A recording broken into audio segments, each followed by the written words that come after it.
Here we're in a traditional silk shop, set up, of course, as an adjunct to a tourist shop. Notice how this device shoots that spindle across.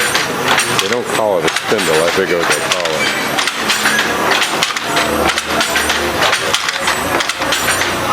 But look at how this thing is jury-rigged up, but jury-rigged so that it works.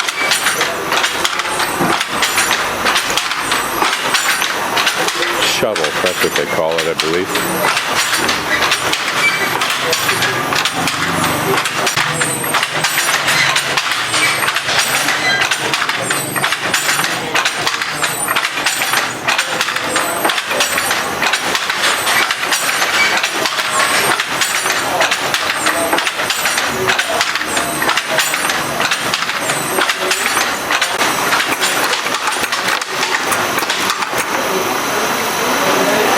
Notice how he has far more of those vertical, whatever they are, probably providing individual colors.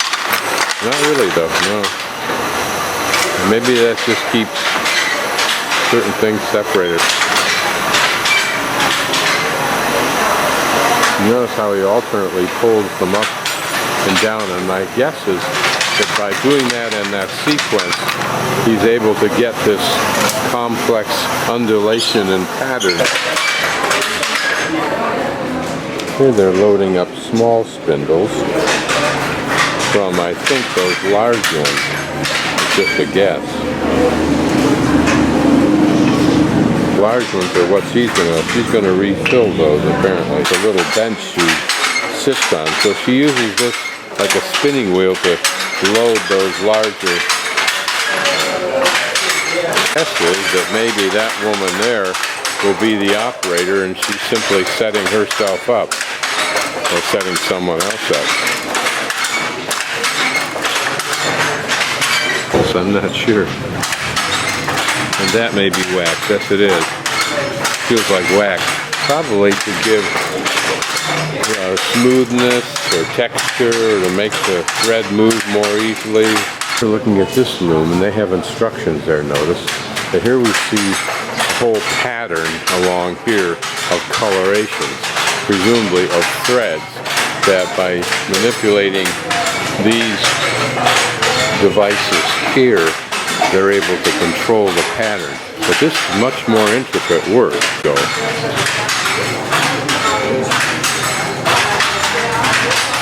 So this is like a number of very small shuttles that she has to use very precisely to get the pattern that she's after.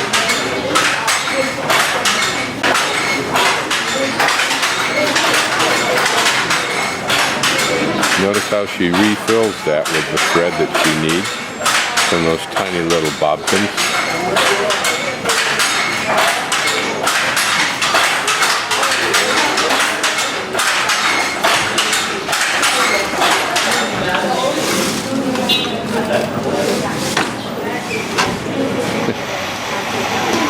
Having tightened it up by pulling this mechanism back, I think they will begin again. But notice that there's her music sheet, if you will. And notice she chooses precisely the number of threads that she needs to put each of those little shuttlecocks underneath, giving them their individual color to create the undulation in that pattern, a very intricate pattern.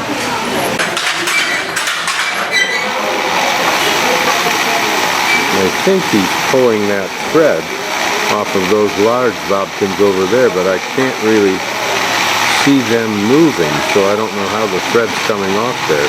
But I think he's controlling it with his hand.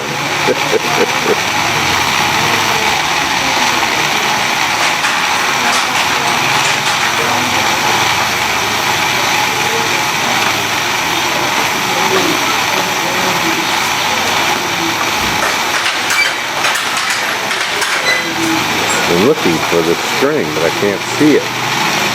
Coming from here somewhere, so he's grabbing it now. There, he's getting it. checks. Ah yes, there's the pattern that you'll ultimately see. What we see up here is not the pattern, there's the pattern. And she used the mirror to check. Thank you. Disobey. So all this detailed work for every single line across that fabric takes all of this individual detailed working of those little colored, those shuttles with their different colored strings. And she has to keep them in the correct order. Wow. Such intelligence, dexterity, such skill, such knowledge implied by what we're looking at now. Absolutely humbling, considering I've never developed that level of skill at anything except talking.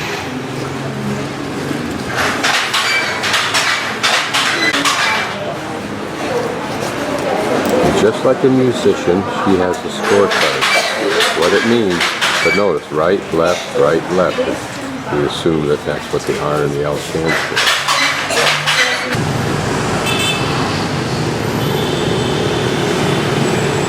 Today we're walking to the northwest of Okiam Lake. And to go to the upper part of that long magenta street that's marked and turn left right here at Phan Ding Phung. We're in about right where the G is right now, and we're going to be walking to our left over to the Botanical Gardens, the B-52 Museum. This is where the mausoleum for Ho Chi Minh is, although I'm not going to go there today. This piece of interesting, what looks like European architecture, of Bastion, I think they were called. But en route we'll walk through this pretty park to that monumental patriotic sculpture, I'm sure.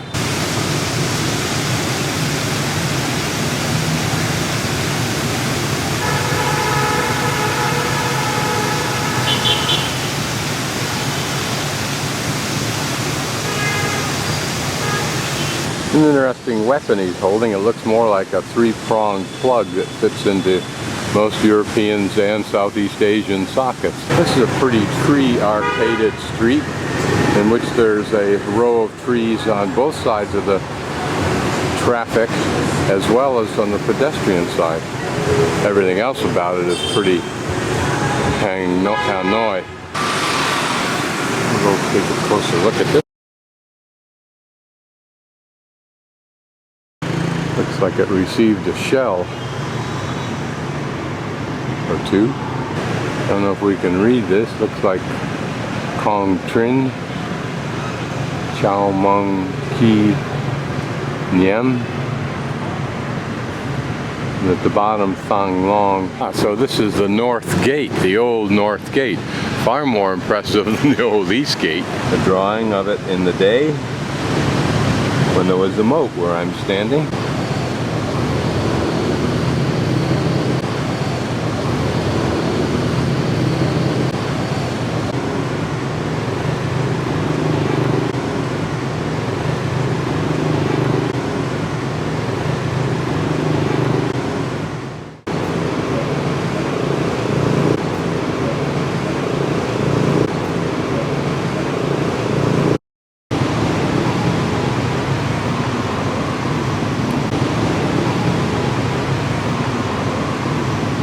No charge to go up on top. That's a revelation. This is the back side of the gate.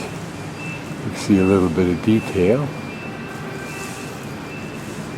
Cavernous. Just because we're here, we'll take a close look at the detail on this.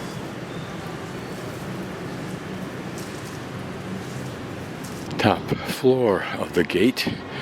Well, technically there's the top floor. Embellished with these faux lotus flowers and perhaps some real flowers there. A lady working quite diligently down below to keep the place spruced up.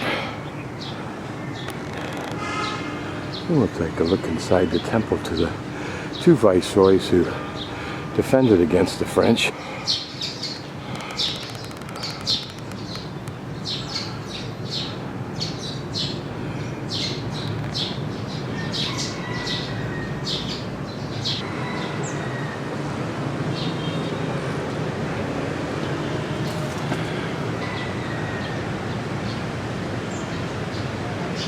This is the front of the temple. This absolutely beautiful bonsai with magnificent stand carved.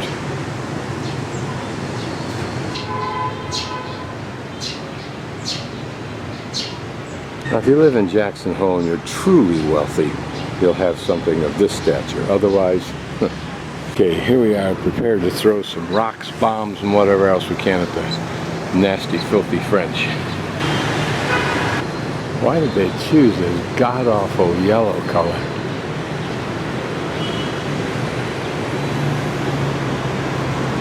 Catholic paranoia is reflected in severe iron gates and the entries. Why this area is so richly endowed with trees, I don't know, but my bet is that it was a center for French government officials and or buildings, and they put these in. Interesting old building, but it has a history that'd be fun to know. This whole street seems to be lined with large, old, home-looking or estate-looking structures. My bet is that it was a place where either the French or Vietnamese power nobility lived. Now it's probably converted to government buildings, maybe even embassies. Looking very French, particularly with that double curved stairway. You can bet that this was the place to live in the day. Here's some architectural features that I'll bet you were added after the fact, after the French fact.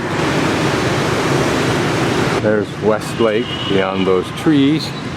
Here is this lotus feature that I saw yesterday. And I believe the botanical gardens are back behind that green fence. So we'll go take a look at the lake and then get into the gardens and then continue our little day for that from there. A quick peek at West Lake and the little lake to its right, which is created by that isthmus, if you will. And we'll come back here on another day, hopefully, and rent a bike and go around the lake. For now, we're going to backtrack through this park, through the lotus flower sculpture you see through the trees there, to the botanical garden. A temple complex I probably won't get into. That is Quan Temple. This actually should not be the botanical garden. I don't know what it is.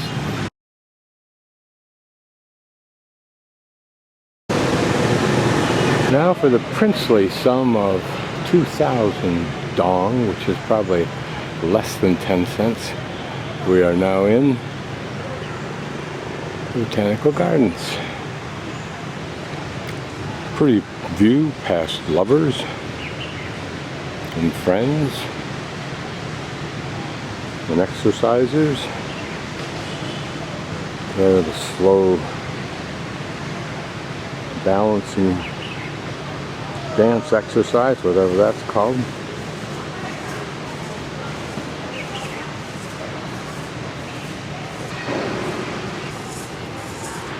We see how hollow these trees can be before they suddenly decide to fall over. Pretty architecture in the back. If those toilets are not open, I will come back and further explore this old piece of communist graffiti. Fortunately, I did not have to frighten any women, intimidate any men. That stall was open. Apparently the authorities thought that building so close to the perimeter was annoying, so they put up a scene of a forest, which is now looking tawdry and ripped. And of course the whole thing is a tad anticlimactic, considering this giant building going up right behind it. What you have to notice is these people have a beautiful, tranquil view. Rare in Hanoi. There's a giant fire burning away some trash. Don't think it's within the confines of this government-controlled park, but certainly contributes to the problem. And somebody says the United States should join these world initiatives? I don't think so. Big old tree, or is it trees? It's hard to tell. The This is a man giving his daughter or whatever an opportunity to learn how to practice safely with her motorbike. Unfortunately, that smoke inundates the entire park. But then it's just a variation on a theme for the folks that live here. Photo op, perhaps, for local TV, starring our three ladies with their badminton rackets. There are a couple of aviaries here, so we'll explore the one to our left here first. No, this is the monkey cage. What a sad place this is. Tawdry. A pretty park it is, with a deflated cartoon character and a sad little person somewhere, but not for long. It appears that all of the trees are numbered and sometimes named. Here, a playground area for kids and adults both. Playground also referring to exercise. I wonder if this or these houses for pigeons exacerbate the pigeon problem or control it.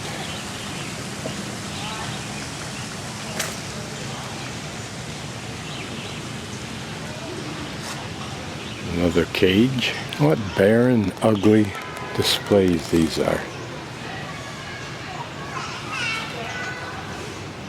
Pathetically sad. I don't know what this mound is. If I were in the United States, I would consider it, if it were in the Midwest along the Mississippi, to be part of the mound culture, but here I can only assume it was once an important site of either a religious monument or a wealthy person's home or temple. Even a glimmer of sunlight. So at one time it was probably a ceremonial mound, or in fact it may function like a stupa and have the remains of somebody important, or a facsimile of same, i.e. Buddha.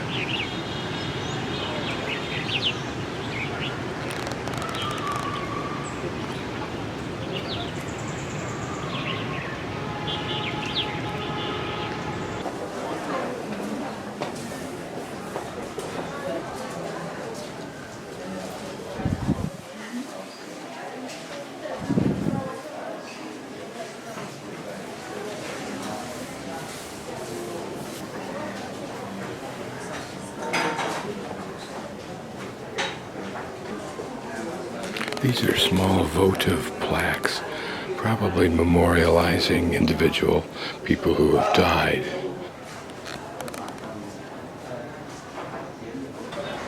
Inside looking out, temples look so understated from the outside. Ho Chi Minh's museum. Hordes and hordes of people, huge numbers of tourist buses. One pillar pagoda. That's the side of the museum.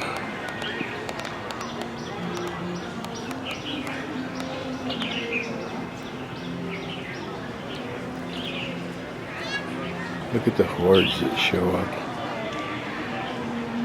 Most of them are probably Vietnamese, although there's a huge percentage of Europeans and Americans, probably about 25-30%. And this is principally a Buddhist or religious site, but I don't know if that huge building down there is actually where Ho Chi Minh's body is kept.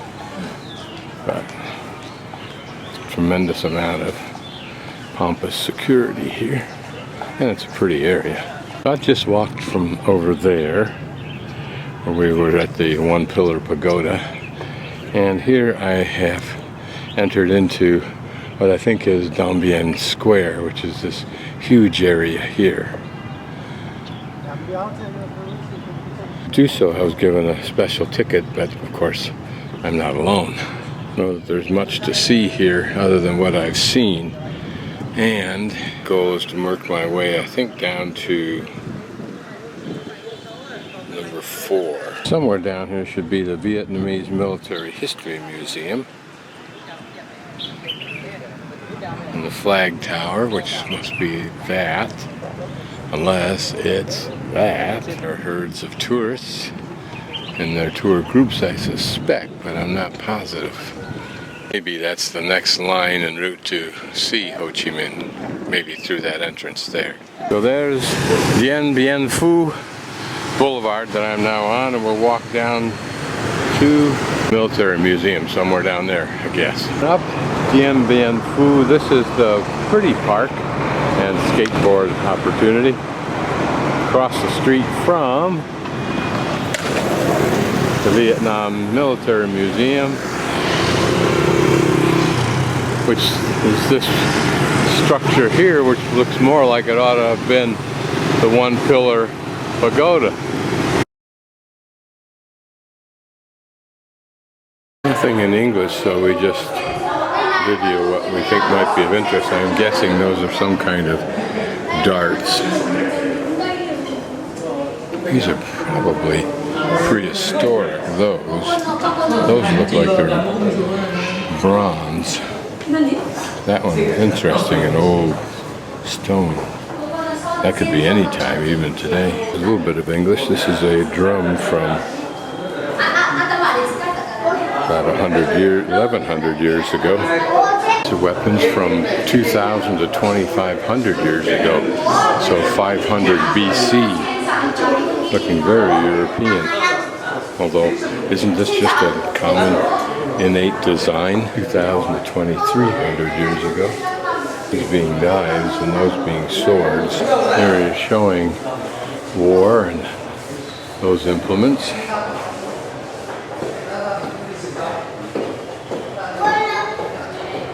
And then the technology of spears and whatever you'd call those kind of things right there, perhaps foreshadowed technological changes in hoes and farm implements.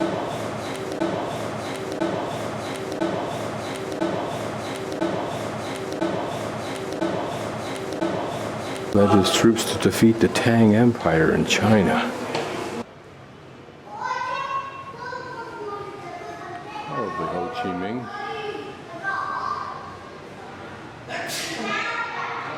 To remember that before the French and the Americans, the Chinese ruled this area for 1,000 years. Interesting how this would resonate with a Vietnamese history student as our Civil War maps sometimes resonate with us for assaulting castle walls. Imagine what nasty things that sword's done. Here a strategy of ambush by rock. Sharpened sticks were placed in the water in 1288 to stop some invading power. It looks like they covered the tips in metal. They're called Bakhtan piles. Intercepted the Von Mongolian army in 1288. Notice how short those are, because the men wielding them were short. Probably characters as famous and recognizable to a Vietnamese person as perhaps our forefathers or other military history leaders would be. This is a Soviet tank used by the Vietnamese in the Vietnamese War. It's interesting, I just read an article on the newest British tank, which is named or characterized as the Swiss Army knife tank. All look the same. MiG-21 fighter, purportedly flown by 12 of their pilots, totaling 14 U.S. aircraft shot down. It's interesting how we can abstractize it. What we're talking about is humans lost. Here, a display of various size cannonballs. These made out of rocks, these made out of iron. Hello. Surprised that a country would revel in its victories. They should. An array of artillery. This one manufactured by Japan, used in 1954. This manufactured in the UK and used by France. Manufactured by France.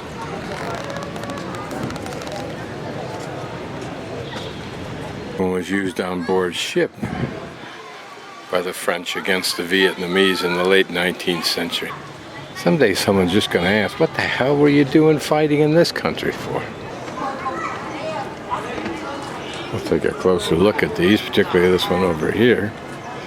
I'm guessing these are remnants of American fighters, jet fighters, and other planes that were shot down and collected all together. It's quite a memorial. For the grace of God. I might have been part of that wreckage. Amazingly poignant photo. Some of these are parts like this engine from planes we made and gave to the French to attack Vietnam. One of our helicopters, I think on U.S. Air Force planes. That's an old one, obviously. Must have been we supported the French or something. This is a nasty piece of our armament. For this use than its original use. This is a SAM-2 Soviet missile used to shoot down a B-52, 1972. Some of the leftover ordnance that probably didn't explode. Great irony in this collection. It reminds me most viscerally of pictures of the Second World War bombed out cities in Europe. Imagine the forces and the carnage and the fear, etc., involved in the shredding of these pieces of metal that you see. Pretty horrible, poignant.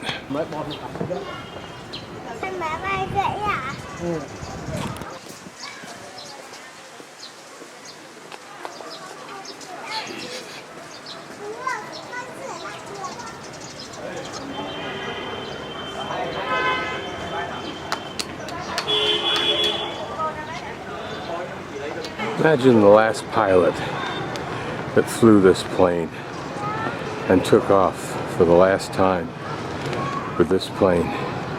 Could you possibly imagine this is where the plane would end up?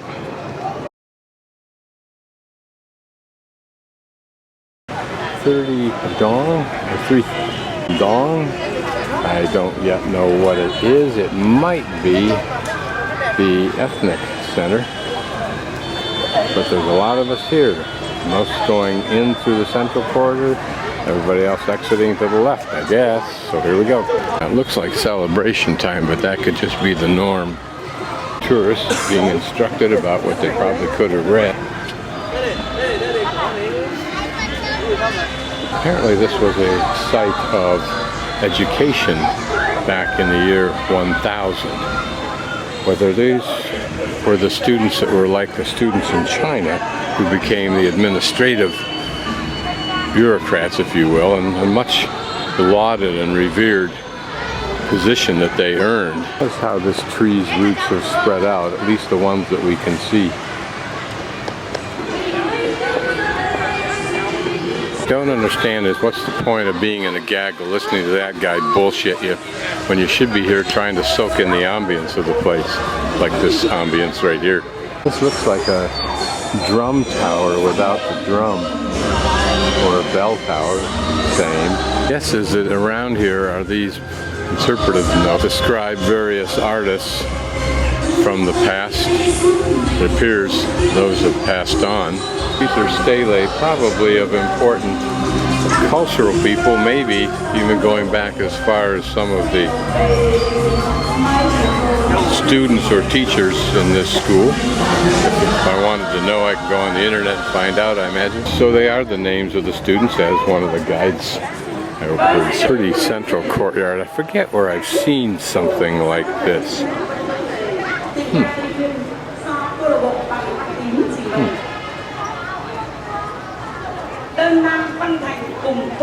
Schmaltz for the tourists, frankly. All of this looks relatively new. Well, we know nothing about these people. and we could. But the faces are fascinating. You can get old pictures of our old artists. And this is if we were here at any time other than this apparent celebration, this would be a very tranquil, reverent place. One conducive to study that these students reflect. So interesting at the pools, there's one on this side and one on the other side. They're somewhat reminiscent of Angkor Wat and that sort of thing. This might actually have been the Temple of Literature. Not exactly sure where I am, but I've just arrived in a local market, so we'll wander through here and hopefully find something to eat. Got a hankering for a sandwich, so I have to find out if I can find one. We'll go in here and explore a little bit. This is the meat market and fish market section. You can see.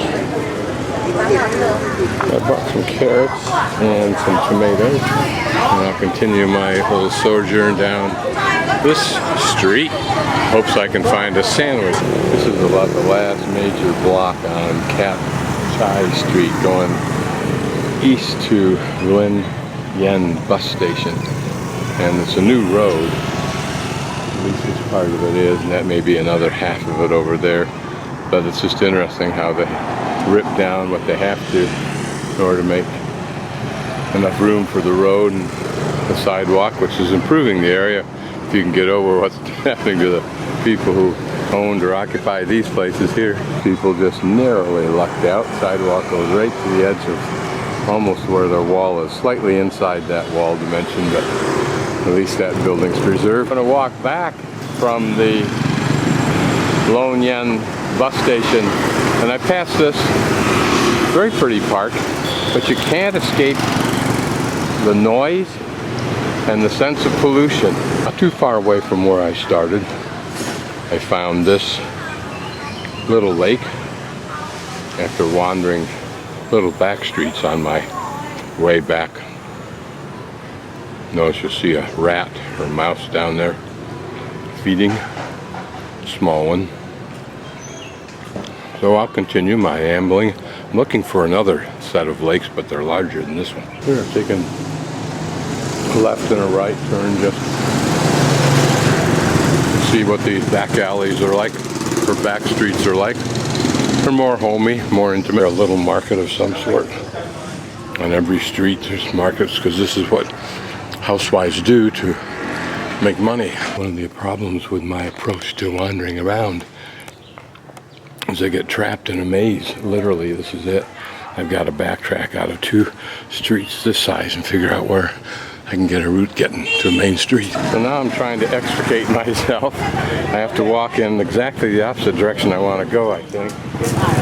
Down this long route till I can find something that shoots to the right, I think. So this wanders down, hangs a right, goes down another block, then about probably a quarter of a mile. I'd say this is a half a mile, this whole thing.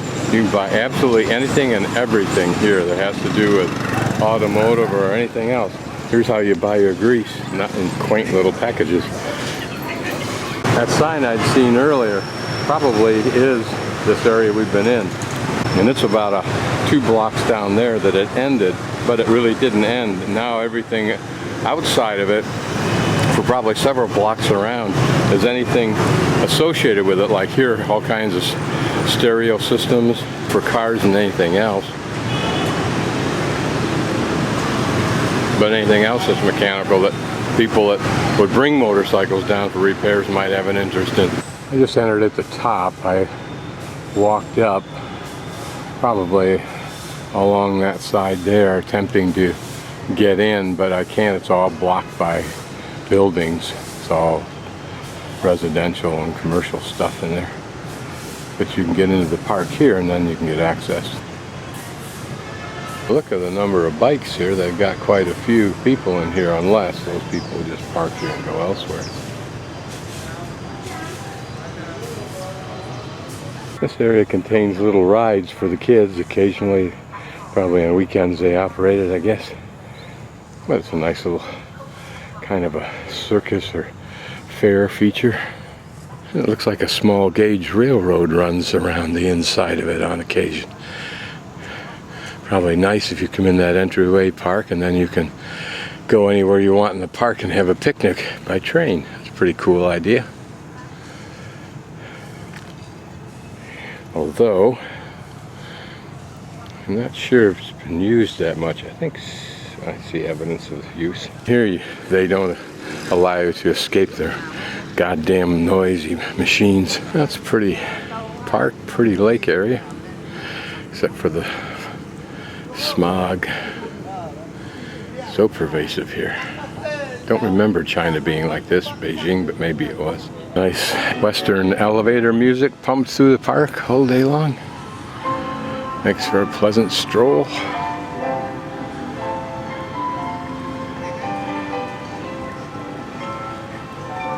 Another little lake tacked on to the end of this one, which we will probably not see again because it'll all be enclosed by that kind of stuff. So as long we do have a little bit of a view.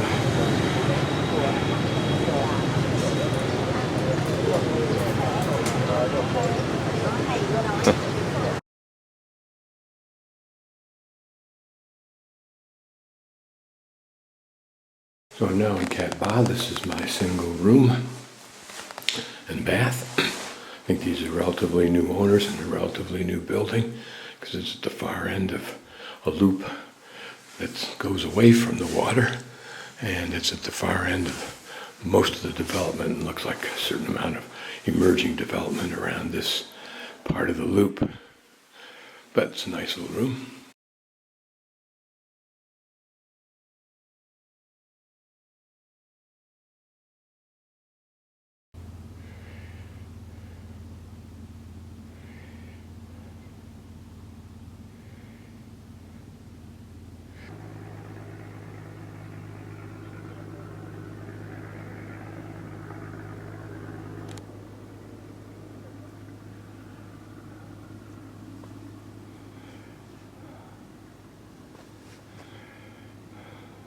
Just paid my 40,000 dong to go to the site of the cannon fort, which more than anything else probably just offers an opportunity for these beautiful views on this continuingly overcast climate.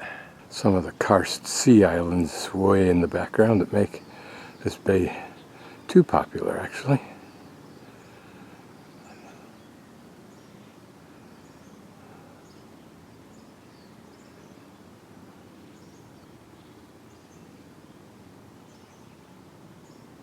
And the fort's up on top of that rock that this road is taking us up on.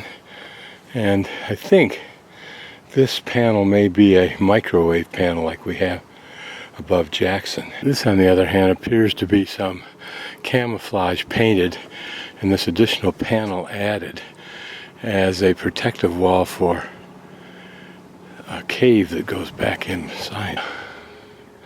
So some kind of bunker.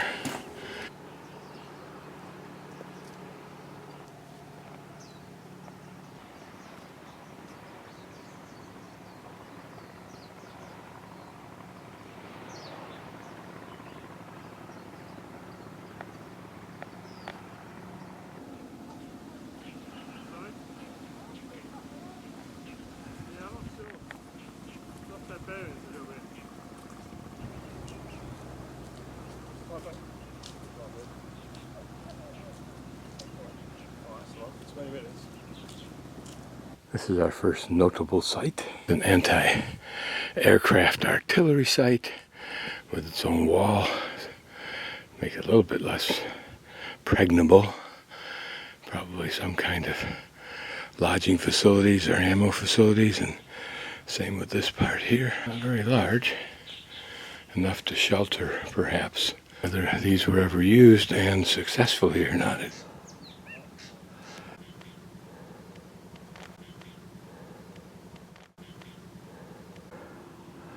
Off to our right, I believe, out of view should be Cat Ba.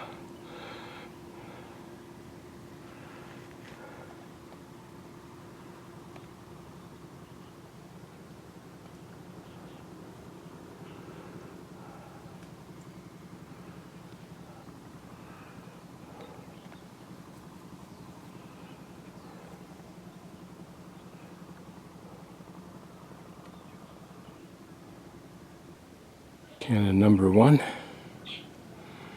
wonder if there's a place where you can find out what story, if any, is associated with this place. This was an artillery marker, I assume, for orientating.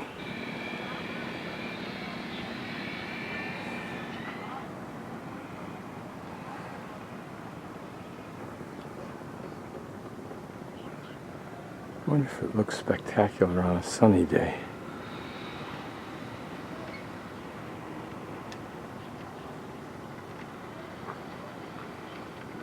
One thing that's curious is these look like little mud pots or buffalo dropping. But I wonder if they could have at one time been inside of a cave and were the beginnings of a stalactite. This is the exit. Since I didn't see any other way of getting here, it'll be interesting to see where this comes out. Apparently it was one of the access routes for the people that use this area to give them some security, kind of like trenches, man-made. Goes off there, once blocked. Here are larger rooms connected. Here another set of rooms and tunnels, if you will, or trench ditches. Back on our trail en route back to the ammunition depot. Looks like their cistern. Here another set of trenches, but this is the ammo depot. Huh. The room has historical artifacts and etc.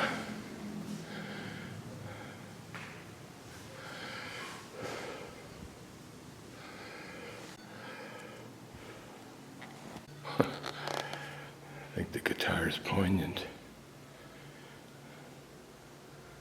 Notice the basket for the tea. I don't think Cat Ba is in this display, but I could be wrong. Or this diorama. Binoculars.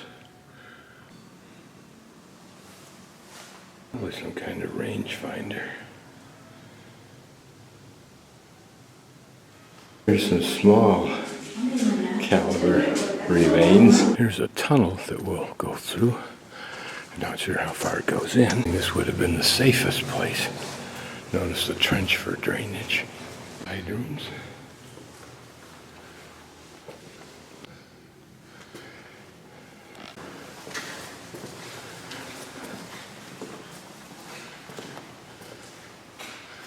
Huh. Look at, there were double rows. Actually, 3 rows. Huh. It's like they had gates, which is interesting, I guess, for security. Although, by this point, that'd be a tad anticlimactic. Midway on the exterior of that arc of a tunnel is the steps that were created to get up to that level. Don't know if this was a fortress for the wartime occupants or for us. I'm now lost. Hope those guys knew where they were at the time.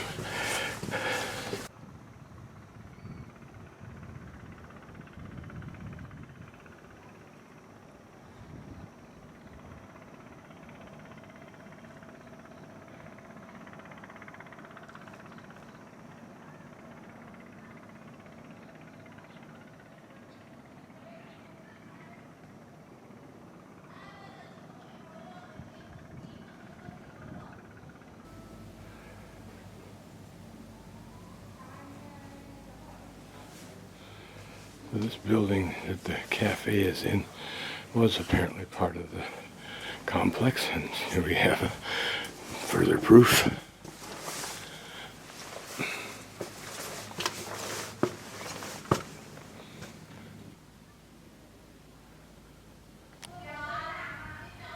Huh. I wonder how this got dislodged.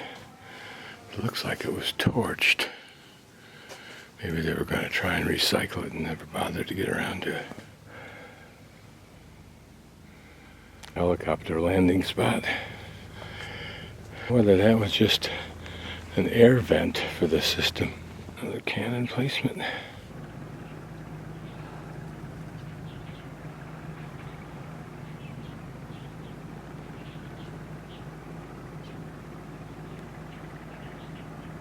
View of Cat Ba as I come down the hill. My hostel probably in front and to the left of that green with almost rose checkerboard design on it. The rest of the town is on the waterfront, hooking to the right, as well as on a road just beyond that cream colored one in the foreground that circles around this mountain back to the shorefront. Here's how you do painting on tall buildings. You play rock climber. The thick ropes.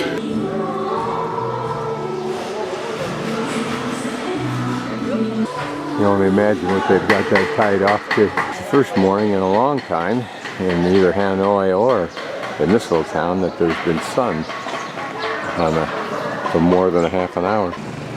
Just a pan of tourist town. Everything you see that's green, probably 5-10 years from now you won't see that green from here. These buildings are either built on top of or ripped down and tall ones put up like those. This is a pretty park and it's a beautiful setting. My guess is it will be crapped up even more than it is now with these floating restaurants and ships that will sit off, or boats that sit off the shoreline a ways with bright lights at night. For whatever the reason, I have no idea. There goes a tourist boat, which is probably going to be a much better experience than those that go from Hanoi to Ha Long Bay on a tour, where not only are they rife with fraud and you're crowded in, even in Ha Long Bay, with many boats, which ironically they tout in their tourist brochures as though that's a good thing.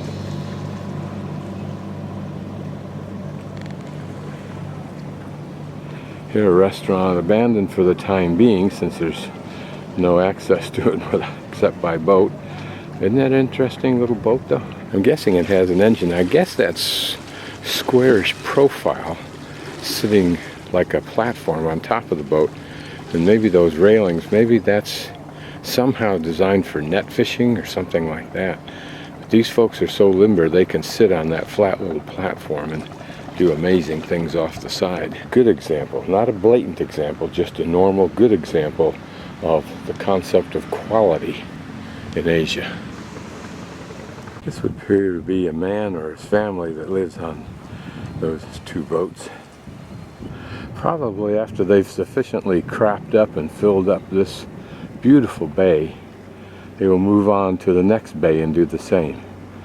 So it's quite possible they've got several decades they can continue to, unfortunately, despoil in the name of tourism this beautiful asset. Sadly, when people like the men in that boat wave to you, you think your first impulse is, oh, human connection, isn't that wonderful?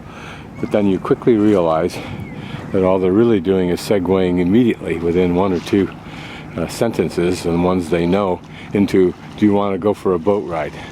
Everybody is trying to sell you something. Almost nobody cares about you as an individual. Nobody is trying to be friendly, only if it gets them the sale of something. This is really sadly cynical. Fortunately, once in a while you can get way out in the Tules where people are actually genuinely friendly. And I can't blame them. It's us that's made it that way. We pander, they pander to our whims. Our meaning those who will accept less for security they think they get, i.e. the tour buses and the tours.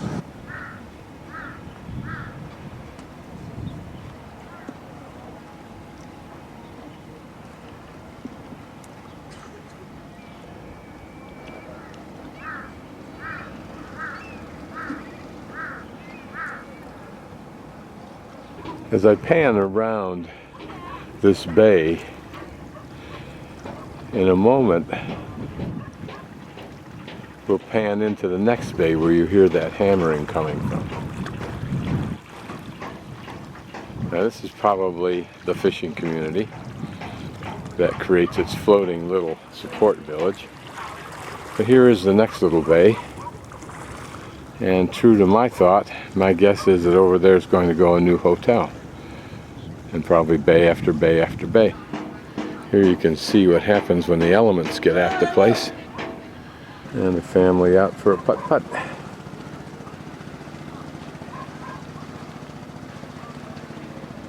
Or maybe they're just going out to their little community. It's like it offers electricity to something out there, although I can't see how it gets into the water. Maybe it doesn't. Ah, yeah, there it is over there. A yellow line somehow. I don't know if it goes any further. And then what's left here also ties down these little boat communities. Just come around that bar and restaurant, which the area we walked is below it. And here, a bungalow hostel. This is a pretty place. So pretty little Bougainville's little bungalow hostel. That's nice. Huh. This is a pretty little snippet of our walk. Hopefully there'll be more of the same. The sun certainly does lift the spirits and increase the pleasantness of the views.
These are boat taxi services, I think. But if you come here as a tourist, they'll come up and go boat, boat, and if you ignore them, they'll come up to touch you with something till you pay attention. You get really annoyed at that. They don't realize how annoying and insulting that is. Or when they stand next to you and you look at a menu and point to the inside of the restaurant. These men are repairing this long rope. Now I'm not far from town, as you can see, but far enough there aren't any tourists here. Now when I walk by those men, they'll look up at me and I go, Xin Chao, and they go, Xin Chao. They respond back and they're happy that I'm talking to them, and I'm real happy they're talking to me. That's the difference. I'm always intrigued by boats. I think that people who make a living on or with boats are a different breed of cat, kind of like cowboys and miners and people like that. They're on their own against the elements to make a living from those elements. Something more noble about that than a lot of the rest of us, I think. Look at this little crane that's used for hauling out a fish catch. Here's some of the catch from probably last night. Pulled another pile of fish out of the hold, which those ladies will then sort out into those baskets for whatever the reason. Somehow, for a customer, for a size or whatever. I'd far rather spend my days wandering places like this than taking a tour if I can avoid anything like a tour and still see the places I want to see. This is where you see the real underbelly of a country, of a people, of a culture.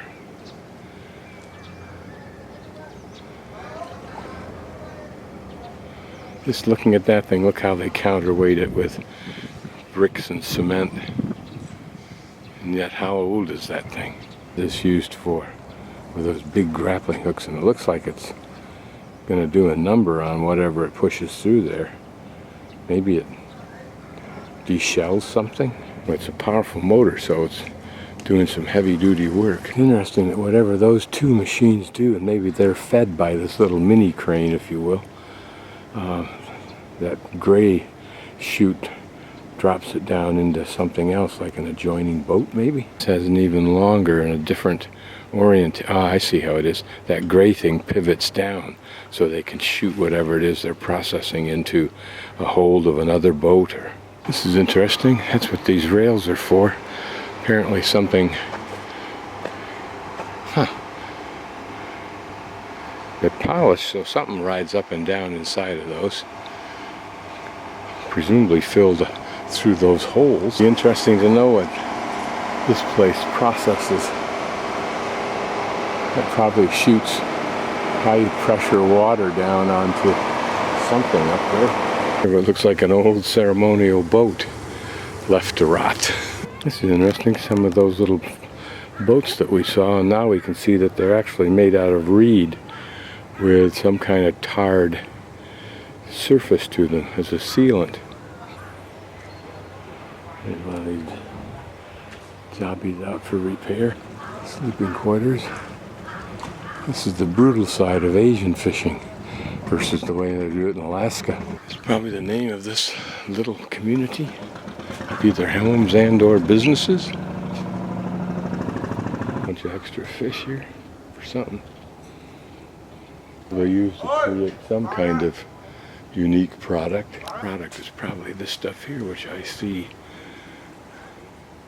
along streets. This whole thing is probably a factory just for that. Those pots probably for fermenting this fish product, whatever it is.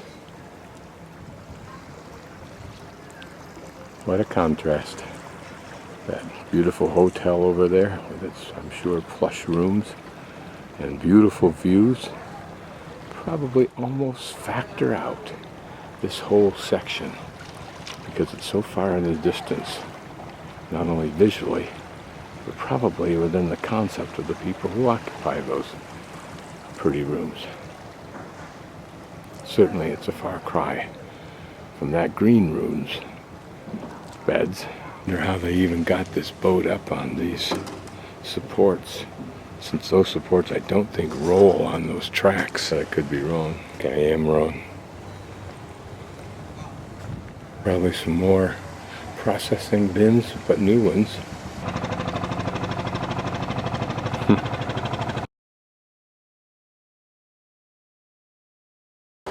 Just seems a great disconnect to me that the world demands first world nations reduce their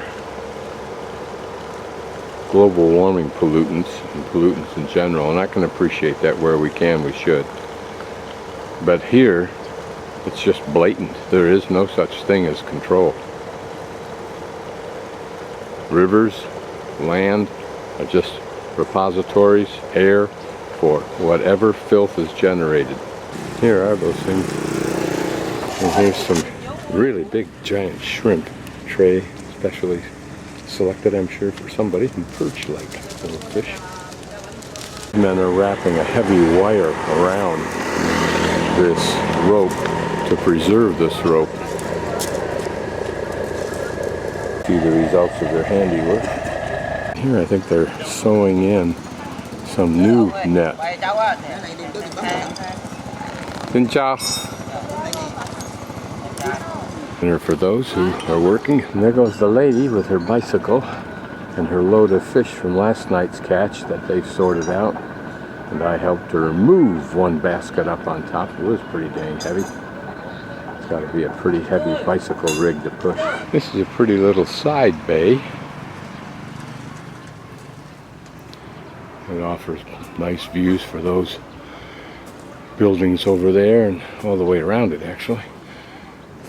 once tricked out pretty nicely, but pretty much except for the center part being allowed to disintegrate, as is normal in Asia. There's some foreigners who got into a hostel over here and taking advantage of their own solitude. This is actually a very pretty little spot. It will someday soon be completely crapped up with something over there, I'm sure, besides those small hotels.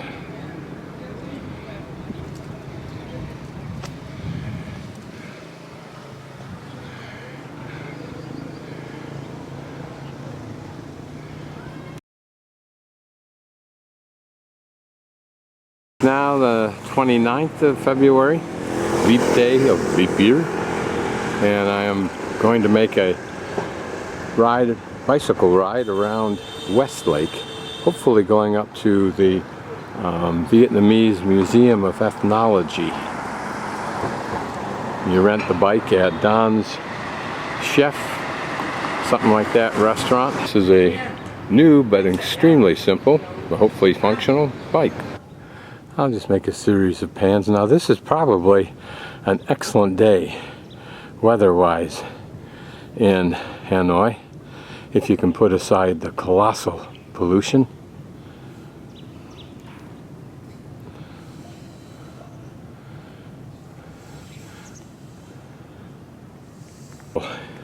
Yesterday on Apple News about the difficulty of Brazil meeting its promise to remove or substantially reduce the dangerous pollution and all sorts in their main city for the Olympics that's coming up soon, to protect the athletes, not to mention the people who will come to visit.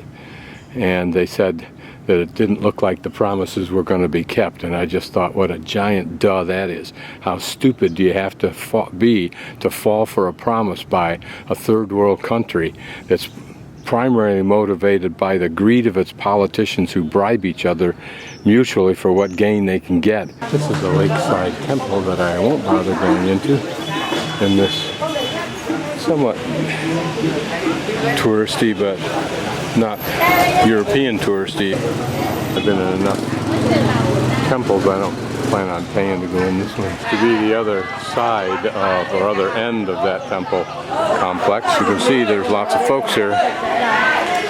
Not the ones I'm trying to avoid.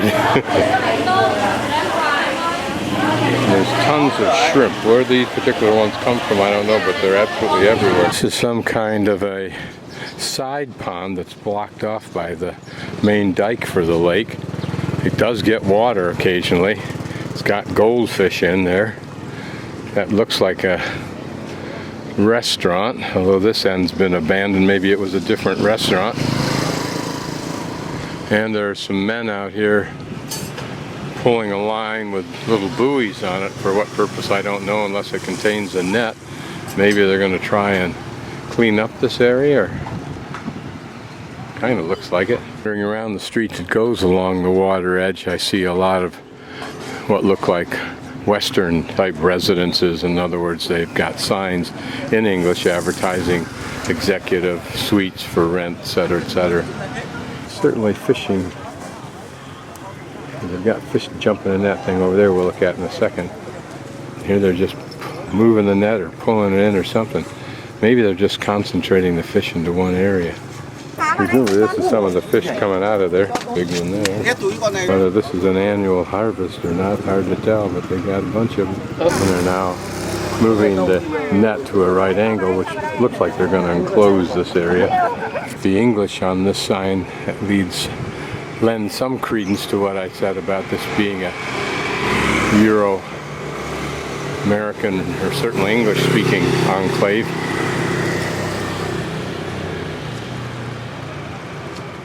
Yep, fish are already jumping, so they must be concentrating. Although I think what he's doing is opening up the net so it's fully dropping down to the bottom. Probably not all that deep. You can see fish jumping occasionally.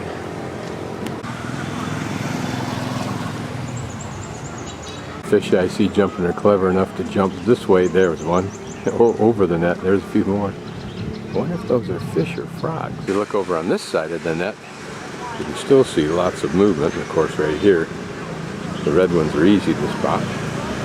Here, a true example of where the fishing is easy because the lake's just about totally empty except for the rim and a couple of those ponds. So all along the rim, those fish that are surviving are right there in front of you. You can either throw in your hook and figure something else out to get them. But they're right in there. The smaller ones right along the shore probably. The bigger ones may be closer to this wall that I'm at.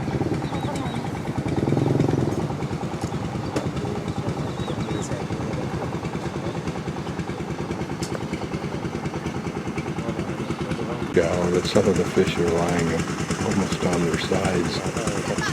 Guess is what they're doing is pumping more water out of this pond down into that device, which may be an overflow channel out to the lake itself. I assume they're willing to have thousands and thousands of fish die. Those guys are actually fishing, and I don't know why they don't just put a net on the end of a long pole and scoop it out. This guy's found his own solution. He's waded into this inner pond pool, if you will, and is just going in there by hand, scooping them out, throwing them into a basket. I bet his time's more productive. Here's another fella. But food's food, particularly when you like fish, and those folks do. This, I imagine, is a greenhouse, for lack of a better term, or a nursery. Smells beautiful from here. I'm guessing those are fall leaf colors.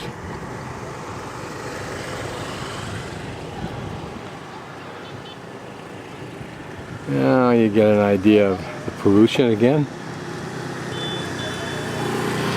You look back along the way that we've come. A couple of nagas for in the water park-like novelty.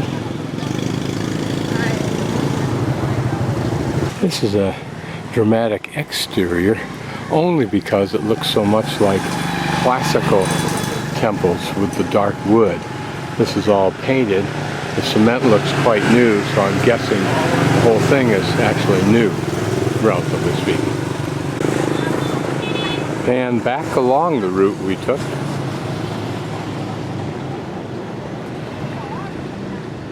some of the places were tranquil, with little shops and a gym and looking pretty with a pretty park along the water, and the others are like this one, a thoroughfare. New sake restaurant on my ride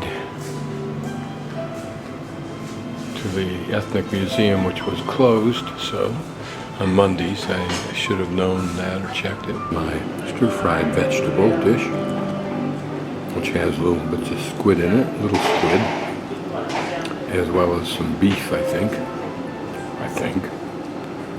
Very good. Just south of Don's Chef Bistro, where I'll take the bike back to. This is a pretty little island over here.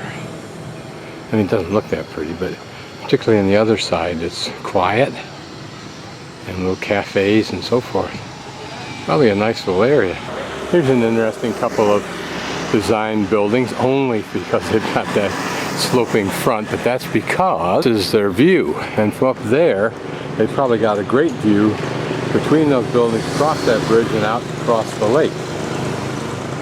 If it weren't for the traffic down below, this would be even more ideal. There's another potentially pretty little spot.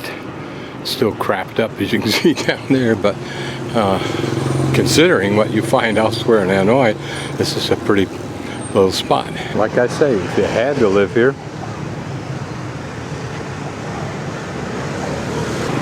don't know if this has any great significance. I assume it does. It's quite impressive. A whole bunch of stupas and pagodas, and the bridge giving access to same. This is the view I had almost, except it's sunny, when I first walked up this way to see some of the sites near Ho Chi Minh's mausoleum, etc. just to orientate. So we've crossed that little isthmus. Now we're looking back. Beyond that sprayer is where the men were playing, I think, volleyball or something like that, or soccer. And there's a beautiful park back there. Ho Chi Minh stuff's all to the right. Old quarter is to the left, and that's where we're going. Having availed myself of toilet facilities down that slope through this hole in the fence, I will now get a haircut here for $10,000, which is 1/4 of what the guy earlier today wanted from me. This is the before picture, and the after picture is going to be much better to my friend. I'm positive he said 40 when we started. That much money, you just don't know for sure whether you're getting cheated.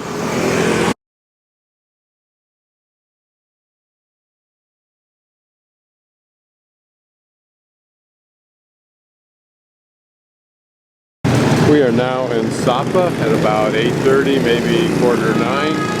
I've checked into my Elysian Sapa hotel after being dropped off here most graciously and for free, because I happened to connect with a couple who hotel sent a van for them and others. Where we are is Khao Mai Street, and you can see the Elysian Sapa Hotel.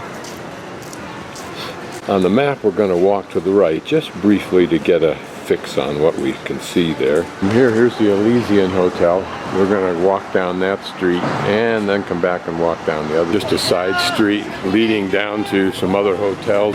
This is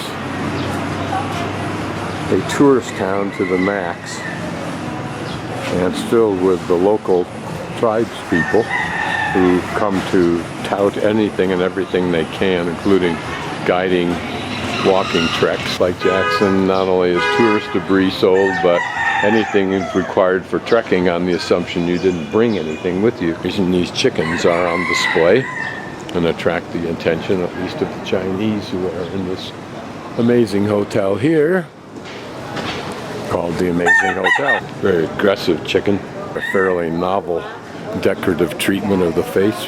You can see how steep this is. This reminds me of Peru. Places for the elegant. These streamers, I suspect, light up at night. Lights are a really big deal in Asia, as you might imagine. Here's a building being completely gutted and remodeled, apparently. To say the least, this place is going upscale. Tell it had the unique plant facade to it. This is another side of it. It's a very pretty building, a lovely layout. Chao Long Sapa Hotel. And there, what looks like a model of Sapa. It's clever. Doesn't take long to encounter areas that are garbaged up, because this is probably a chunk of land that will be redeveloped pretty quickly. Isn't this a quaint little building sitting in this little niche of a corner property with that big, pretty building behind it? Look at the spectacular views.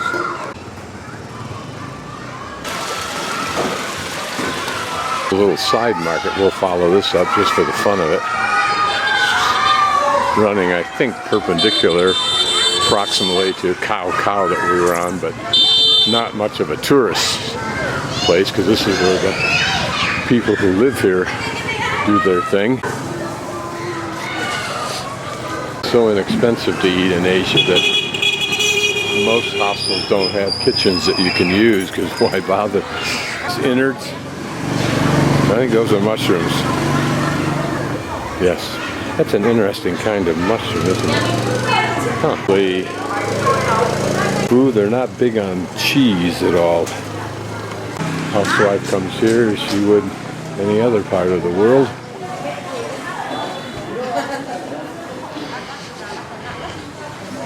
Look like chestnuts, if I understand right. When I shoot the local people, I'll do so quite surreptitiously, not because I want to show respect for their religion or any other kind of thing that you might apply as a rule elsewhere, but because they'll probably charge me. Interesting fruits. This kind of looks like an apricot, but I don't think it is.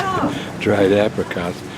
Same thing with this. And I've also seen some what look like almonds, but still in their shell. They're bag full of what I think are chestnuts. And these, I think, various kinds of mushrooms. Looks like a granola, and it may be. These is probably something being restored to be ultimately be used for more shops. So we're looking back down the street where the Elysian Sapa Hotel is. As we approach, I think, the center of town, we're now up the street to the opposite direction the arrow is pointing, just about to the intersection where the end of the arrow is and those 5 vertical lines are on the opposite side of the intersection. So down that way would be the Cat, which is one of the most apparently touristy villages. Let's pan around here so you can get a sense of this tourist area.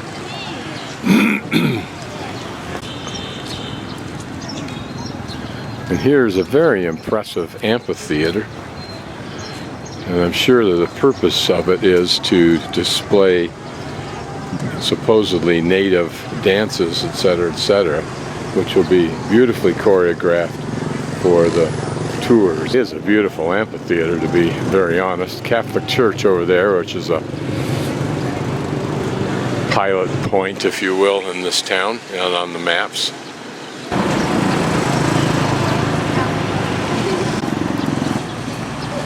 Probably when they're not here hawking whatever they can, they're out in the fields doing incredibly hard work on those high, steep sloped rice paddies. The intersection is at the northwest corner of the park, and off to the left on that road goes to the Silver Waterfall. We're now at the northeast corner where the church is, and I'll pan towards the northwest where this little park is, and we'll wander through that in just a few moments.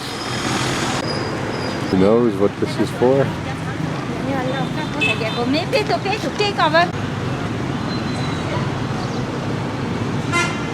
Always a very pretty use of these natural stone to create the karst mountain image in a small context.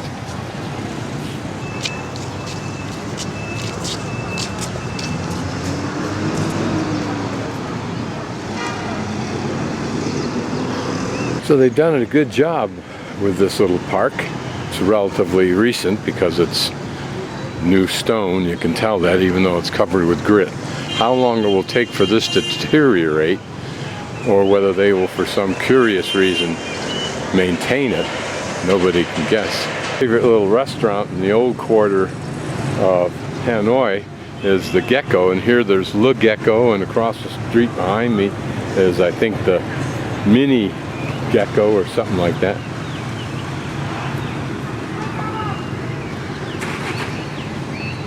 At the end of the park where you see that vertical ellipse, which is designed to represent this obelisk, we'll just start wandering up along that route. It's the route that we entered the town in from Lao Cai. Happy New Year. We'll probably stay there for as long as those plants are alive.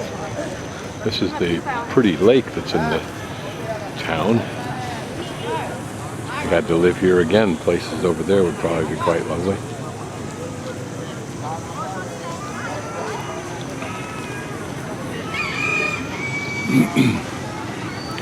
Over there on the corner I got this, which is, I think it's that pork, I forget what they call this, but it's absolutely drop dead good. It was 25,000 dong. I think this has some cheese, which is surprising, but it has other vegetables that are julienne, those large slices of cucumber and tomato. I'm guessing that it's empty because it's winter time, quote, the dry season, and as soon as the wet season gets here, it'll fill up and stay for quite some time. Apparently an exit for water. From where and what kind of water and what it contains is a good question. Nicely landscaped. And of course, the sidewalk is a civic improvement. All very reasonable when you consider the profound amount of income this little town has from tourists. My guess is that these hotels surrounding the lake probably represent the first significant tourist development of this area around the lake. It's a beautiful setting. It's starting to look a tad tawdry, but my bet is the insides are outstanding in an Asian way. And with these receptacles here, which are put for the tourists, because we're the ones who throw stuff away, these folks only come close, if at all. According to Dave's theory that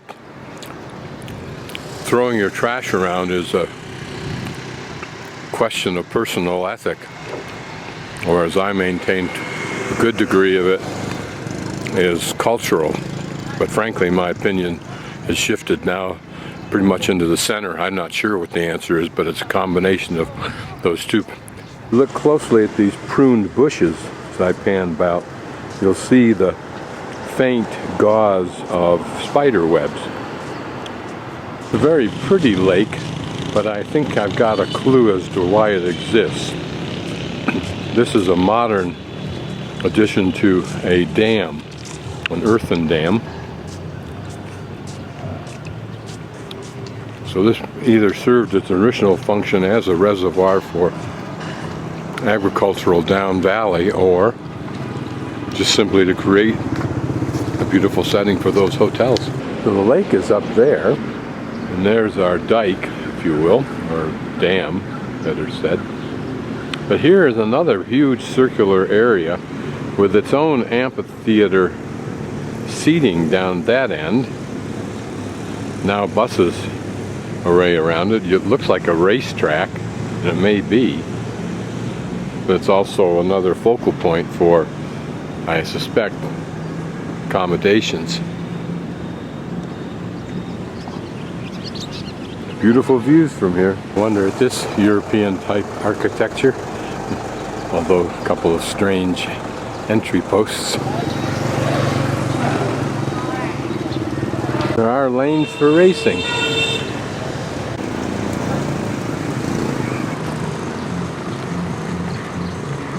Keep track of this over the next several days, see how many buses fill in. Not only can you fill in the outside of this track, but you could fill in the inside of this track. That's below our lake's dam. A couple of tennis courts. Too cool. Don't know if this is anything. I think it's just decoration. So someday they'll finish all this off, I suspect. Inside a supermarket I discovered that is very understated inside and out. Thing, dark chocolate covered almonds. Now I find them on the last part of the trip. Bread, that's neat. Store. He's going to load these bricks into this actually pile of cement bags and then raise them on this cable up to the top with that winch that he's got right here. It's always interesting to see old buildings in the midst of the new. Here in the midst of transition. The other street that branched off from the right as we were standing at the end of that little park before we went to the lake, which was on the road that branched to the left, just in case you're wondering. Everywhere is construction, remodeling. It's like a wash. Family does whatever it can develop a reputation for doing, and any opportunities it finds. Like a moment ago, there were some mushrooms hanging over a door. I don't think they're symbolic. Somehow they got access to them, they'll dry them up there, and they'll flow into the market somehow. They ripped out a smaller building, knocked it down, they'll tear it out, put in a whole brand new one. Pretty little hot tub, like the Japanese would use, although far more polished Japanese don't normally varnish their teak or whatever wood they use. Massage is a real big deal here, mainly foot massage for all the trekking. I mean, it all fits. Smart. This looks like this building was designed this way from old building materials. Here's some women going through some of the vegetables that come out from the fields. And here are some kind of elaborate, looks like a Naga carving. Very elaborate. I think this street has a high incidence of local foods or street foods, like the sandwich I bought earlier, and soups and that sort of thing. The way you drill a hole down through the concrete, probably to put in some kind of a piling to extend this building out further.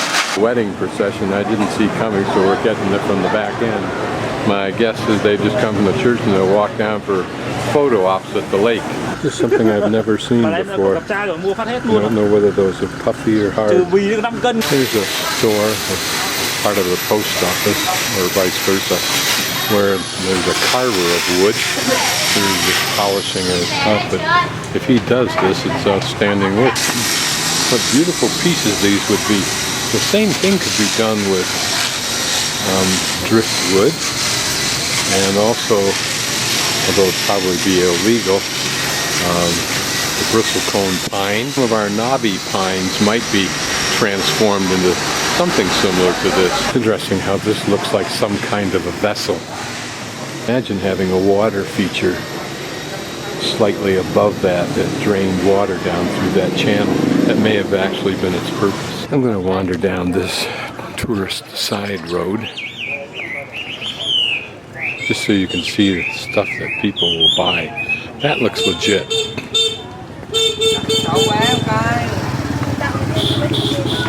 Authentic crossbow, kind of quasi-cowboy versus Australian. I feel like this is good for those who can do something with it. Going through that pile of mushroom over there, putting some in the basket, shaking out the chaff, for lack of a better term, until she gets a cleaner product. We'll go in one of the stalls somewhere. Probably some kind of tea leaf or wood chip or something like that. Yeah, it's a wood chip. Being allowed to dry for some purpose. There's a nice quiet place. See, if you came to these places more than once and you knew you were, you'd scope out places like this. Quiet, place to park, views, without the incredible cacophony of the tourist section, which is down below and to our right.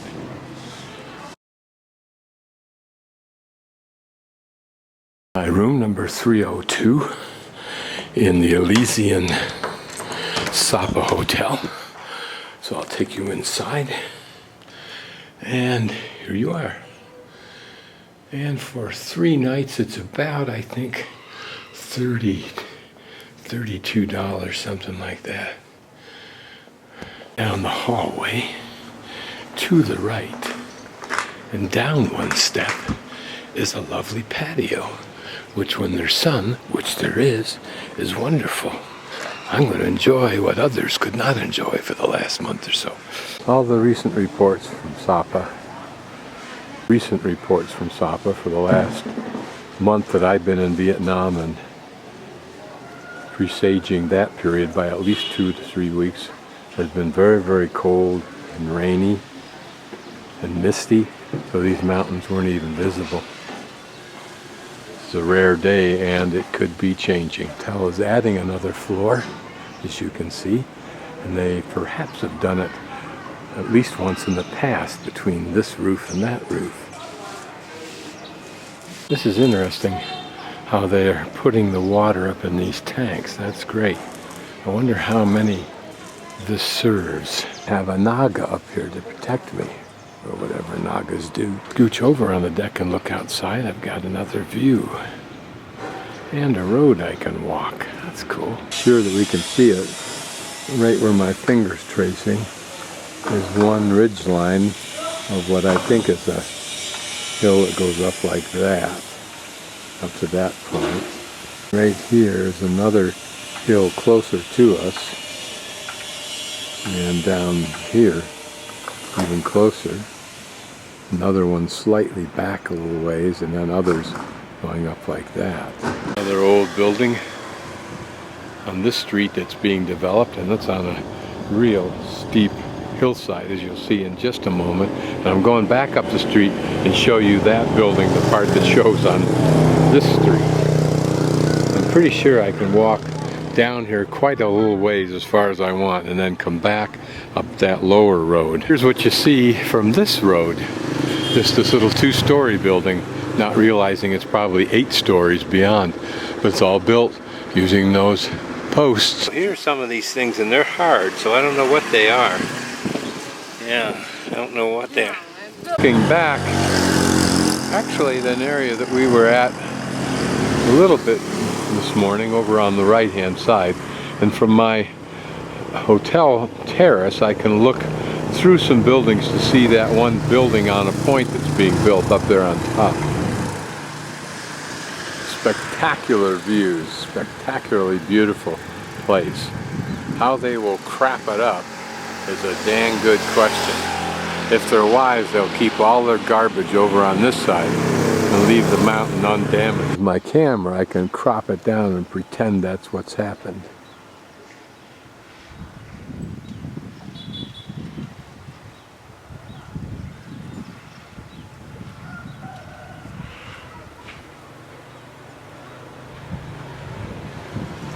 Guessing that this is the substrata that these buildings are locked into, particularly on the steep slope. I hope so. Here, a huge tourist hotel on the brink. This just portends the huge dimension of increase in tourism. The irony of progress is that the great of the past succumbs to the water buffalo and the brand new and colossal. Look ahead for my little afternoon stroll. I think I'll work my way around this road over to there and then try and see if I can follow that road down through those trees, bushwhacking up along the lower hill down here beneath this building and work my way back up. I want to get as close as I can to seeing what all that's about without offending anybody, so I can probably come right down along through there is my guess. Let's see. I'd rather see down close that sort of thing than long beautiful vistas of rice fields if I can get that off of YouTube. So it looks like somehow I should be able to get my way down through here to that road over there that wraps me back up. So I'll probe along here and see if that will get me a route. Rentals or housing development over there. It wasn't that long ago that they had rain. I don't know what crop this would be. Not rice. It's like sugarcane stalk. But if so, why has it not been cut out?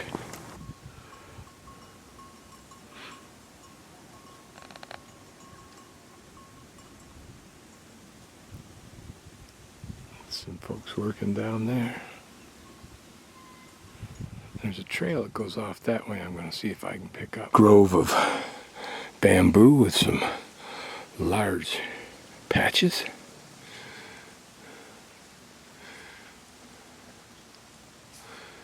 You have to be careful walking along this slope. It looks like it's dry, but it's not. There's just enough water to make it slippery. I wonder why they've chopped up these few pieces.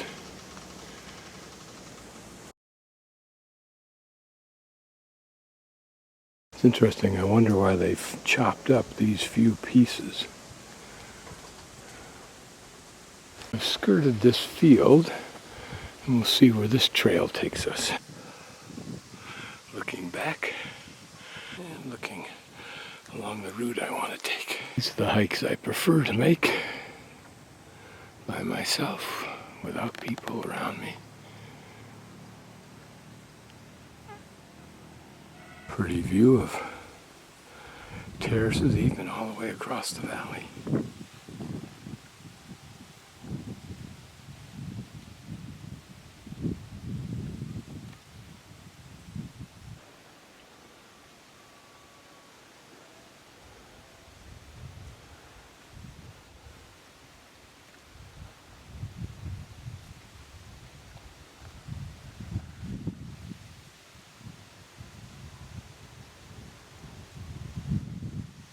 Notice how some are planted and some are not, assuming that that's intentional vegetation.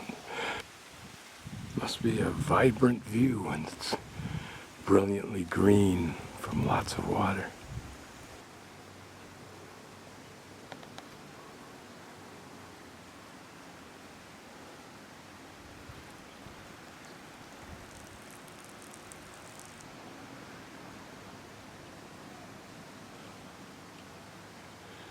If only that smoke haze were gone, we could see what magnificent mountains these truly must be. No wonder that rice fields and terraces appeal so much to our aesthetic sensitivities. And it's interesting that this reflects the same set of random curves. So we're kind of blocked right here. At least the trail doesn't appear to go through here with the same intensity, but it goes up, so guess what? Just another pan to pick up this water buffalo who's keeping a wary eye on me. We'll go up over that little ridge and see if we can find a wrapping trail. This terracing work doesn't look like it's for rice for sure, and it doesn't even appear to be used recently, like that area down there. You can see how it's set up to hold water.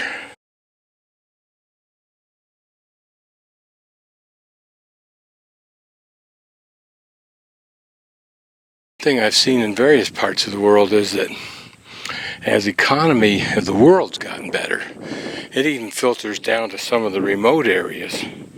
And because they have greater productivity, ironically, more land seems to fall out of agricultural production in deference to perhaps getting it from someplace else for less money than it costs for them to produce it themselves when they have jobs doing something that's non-agriculture that makes them more money.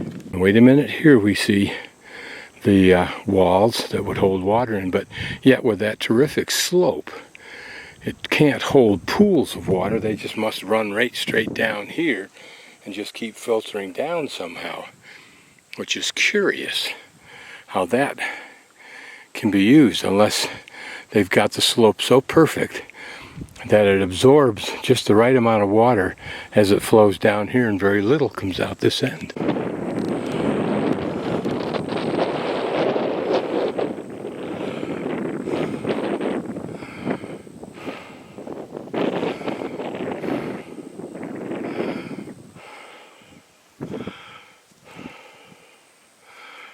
Working our way back. Here's how you make a site for a new big structure. You pound it with that device there that has one of those steel posts or picks on the front that just knocks that crumbly rock out of there. You can see its long, sinuous lines as it gouged into that wall. It goes to different elevations that you define and put your rebar in. This is a big hole. I have no idea what that'll be for. You see the different levels it climbs up to. They've found some way to protect this view.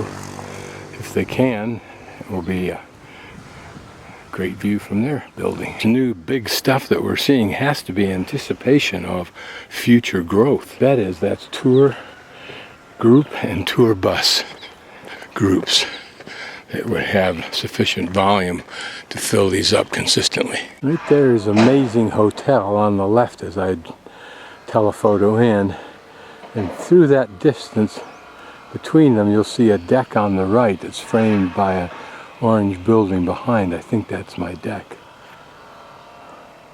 Notice this building that we saw stuck in between the two buildings on the street on the other side of those buildings was about half again or more than the size of this building's face, and then of course this comes out a great deal of distance from the road itself, like an even lower portion of the same structure. The Amazing Hotel and my hotel, which is Just behind this one, that's the pretty one that has the model of Sapa in its garden, is this pretty little neighborhood area. Relatively quiet street. Here's some very old tiles. I've seen them piled along when they've dismantled the building.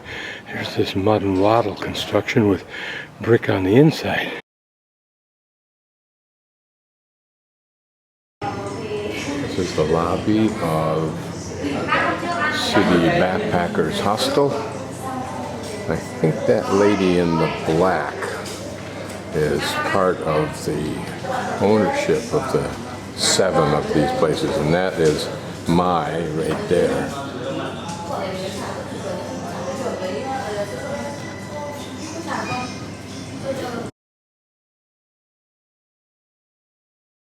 This is the Opera House in Hanoi. Nicely maintained building. This is for the elite.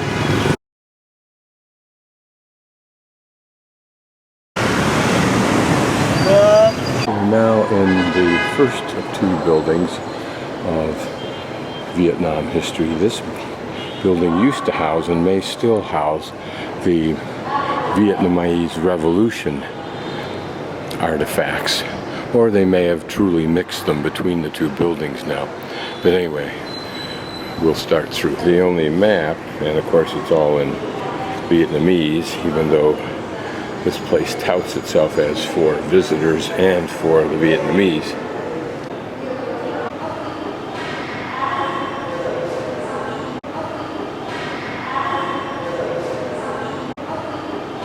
Nice detail from the 11th through the 13th century.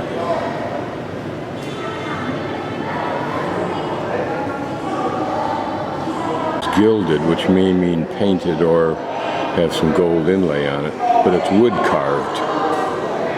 Again from the 17th, 18th century. That's a pretty piece, isn't it? So apparently we're going to see dragons in this room, an image of an animal from the very early times, whatever that means, and it had its origin in a legend called the Children of the Fairy and the Dragon. The 19th to the 20th century, I don't know. There are just some dragons. This is a dragon and an alligator, although I can't make it out on that spearhead. Another alligator and dragons. If we can focus in, maybe we can see something, but I can't see it from here.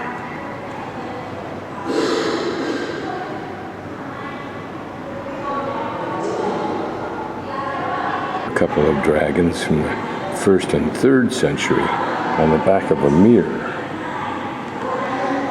Remember, that's Rome. Pretty stone carving. And I think the dragon is probably reflected in the concept of Naga. Imagine, as I often try, how this bowl was used for fruit, for many things. Maybe initially for food, and then as it got worn, maybe as a base for a plant vase, same as I would do. Here, an elaborate stone carving, reasonably elaborate. 19th to 20th century.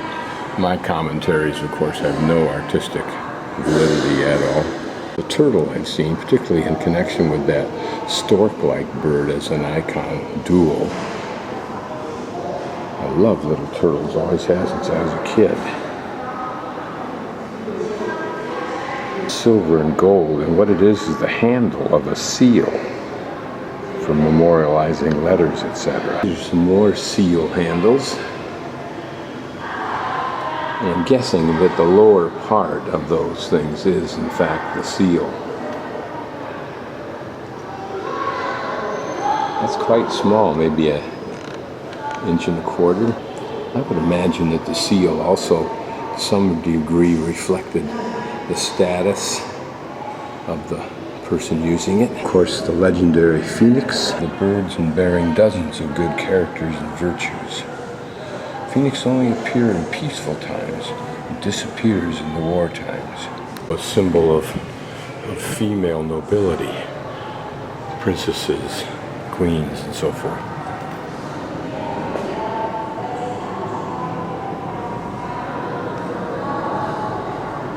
I'm sure we've seen this in rougher form in some temple surface iconography. I would imagine there's some greater classic detail, in other words, elements of the phoenix that are classic in art. A jar that apparently held beetle nuts and that sort of paraphernalia from a royal court. There's a lamp in the shape of a bixie, B-I-X-I-E, whatever that is. This is the Garuda, a mythical bird decoration. I've seen that in all over Asia, I'm pretty sure. Believe it or not, it's a fish transforming into a dragon. Believe it or not, this device is interesting not only because of its beautiful detail of dragons on the top, but because it was a container for burning coal embers, I'm sure, for creating heat.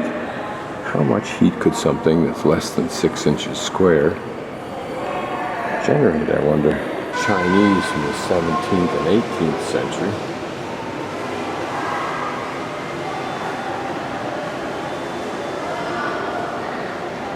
The restored terracotta from the 17th, 18th century. That's why it looks so nice. Fantastical characters we create in all societies. These remind me, or this reminds me of the carvings on the back of antique American oak chairs from the 1800s. And 20th century pair of lions that are crimsoned, whatever that means, and gilded wood. I think as a mythological character looking somewhat like a lion, although the mouth looks like a frog, and a dog body. Into this large room, unless something changes, we're going to continue to look at sacred animals. No big surprise, the elephant should be represented. And duck. These are human snake figurines in this larger room, and it appears that we've shifted away from sacred animals to more traditional things. These are various sized drums. Now, these are rather tiny. These over on this side here are maybe 1.25 inches across. Then they progressively get larger till that one over there is about 6 inches across. 18th to the 19th century historical documents, like little spears or projectiles. Maybe they were arrowheads embedded into the arrow shaft itself. And those look like spades, but maybe they were bigger spears. No, they may have been plowshares. Here are some small ones, they're miniature plowshares, plus a knife. Little arrowheads we saw were apparently for crossbows. These little bronze urns for funeral use came from 2,000 to 2,500 years ago. Of course, some impressive large drums. The Oriental loves their gongs and drums, metal drums like this. Here we see a typical plowshare in a restored or recreation of a typical plow, drawn perhaps by men, perhaps by oxen. Interesting how artistically pretty is that axe, if that's what it is. Interesting that these are compound tools. In other words, these lower ones with 2 parts, 3 including the blade itself, as opposed to traditionally what we see in American and European stuff is a single stick with the blade attached. There's art in that design also.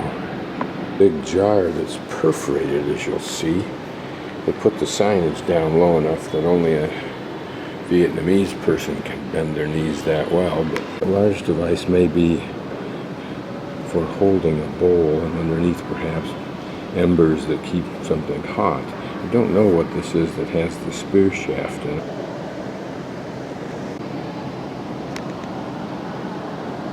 This is interesting, showing us the molds that were used. And you can see how it's got a little channel on the left side to allow air to come out.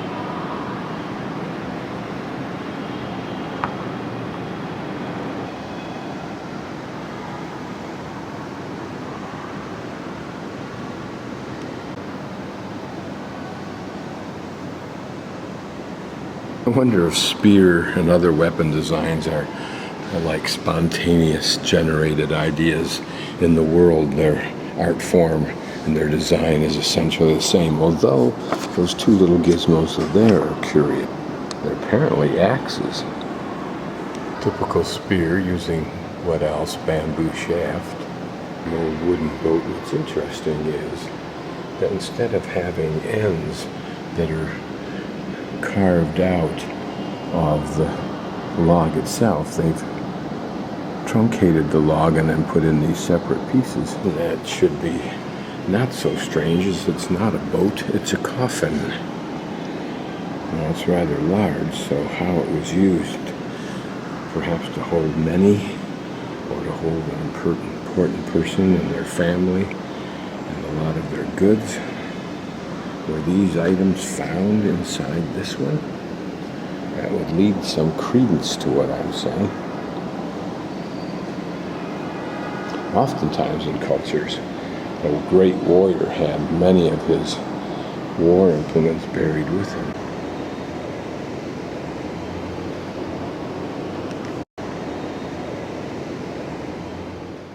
A couple of large terracotta or pottery urns, necklaces, but no indication of the era. Certainly stone implements, so it must be near prehistoric. Interesting looking at vessels, trying to figure out their usage. Don't know what the ones on top are for. Why the hole, and why that deep lip around them? These were for fruit, apparently. A cover. Interesting design. Something just simple and flat. It's a burial jar or urn. And I wonder if that's decoration on it or just debris left over from excavation. But it's been restored. You can see it's been re-pieced together. Apparently the Mekong Delta was an original and important area for the development of metals. Although much of what we see here is pottery.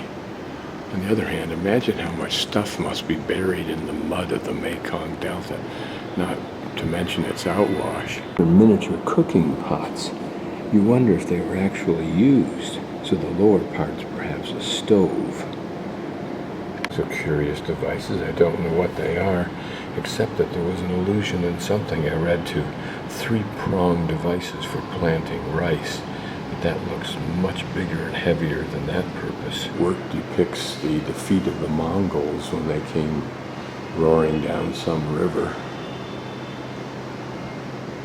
Monumental piece, really, at least in scope. Component of the defeat were these sharpened posts buried, angled in the direction they were coming from to destroy their ships. And apparently the map depicts, coming from upper left to lower right in the center, the movement of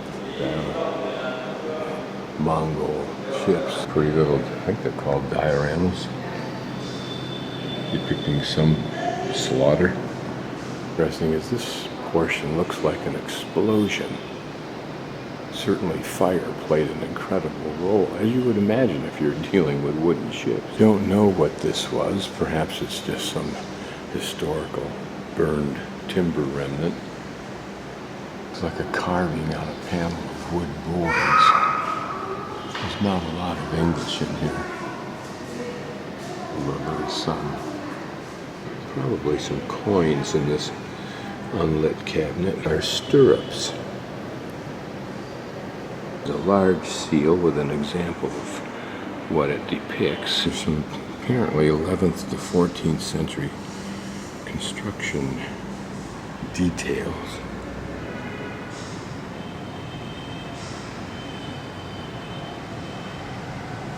Apparently used on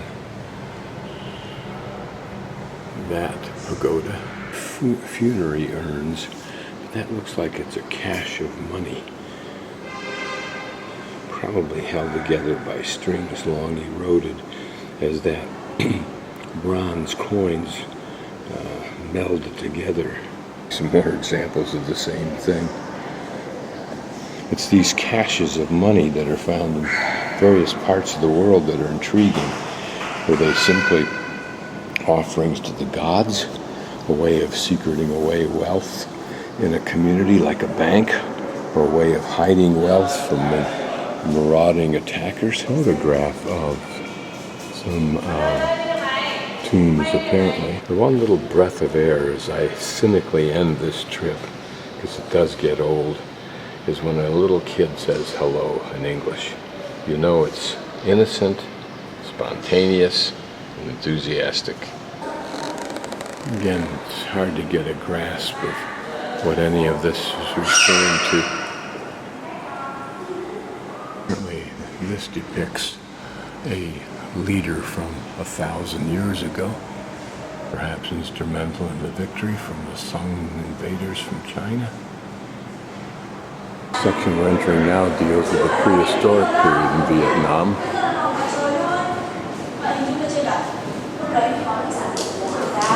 Fascinating to look at stone tools and realize for how many thousands, if not hundreds of thousands, in some cases a million years, they went without significant change. Examples of very coarse tools. Yet the word coarse may be an insult to how far they'd come from truly primitive. So why did they shift to two-part or three-part designs? See the slight indentation? You know it was used for grinding. Imagine if someday we can go back with some kind of technology and extract from the stone the vibrations that can recreate this exact situation it was used in, including the feelings, emotions, etc. of the person using it. Two strangely marked stones may have been used for sharpening other stones. The subtle design in that one. Considering it's stone, that's rather interesting. Same with this one here.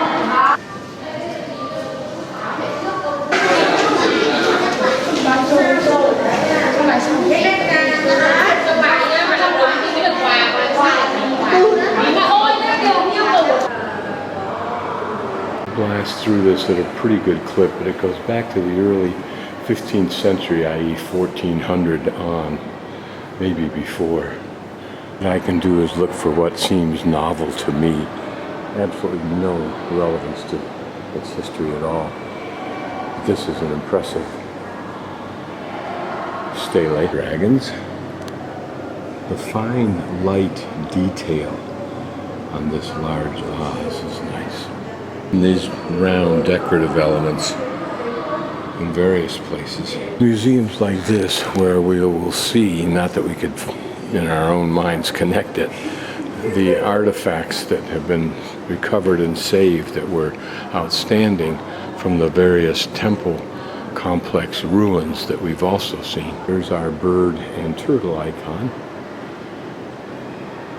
I think this is a Buddha Vishnu character. It looks like it's carved of wood. I wonder if I spent some time looking closely at these hands, if I could detect different postures of the hand. You see one finger pointed out a bit, another finger almost touching the thumb, etc., etc. Would a culture be if it didn't show the various kinds of tortures and cruelties inflicted on its own kind for who knows what imaginable violations? In today's world, we whimper about waterboarding people who potentially will kill thousands.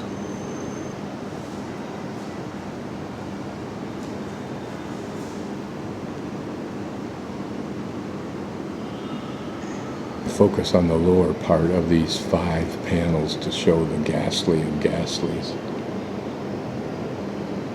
Notice how they look like European monks.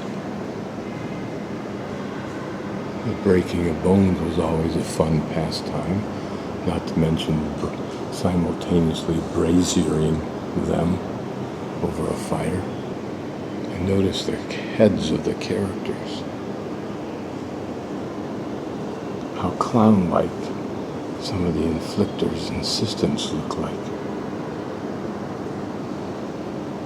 And what horrible guillotine-like thing is this? Boiling in oil, of course, was always an unimaginative and I'm sure fun-filled experience. Great moment in man's quest to commit carnage on himself. I'll pan through these because I have no idea what they are. This one depicting a boy flying a kite, it looks like. Probably depictions of royal life, since I suspect those represent castle walls. These are other gong designs. Looks like weights to hold something down. Probably depictions of court life. A large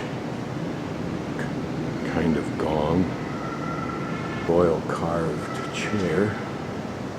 These panels are always interesting because they give an insight into the interface of man in his home, perhaps, or his office, and aesthetics. What things did he enjoy? The equivalent of our pictures on the wall. Lamps and probably room heaters.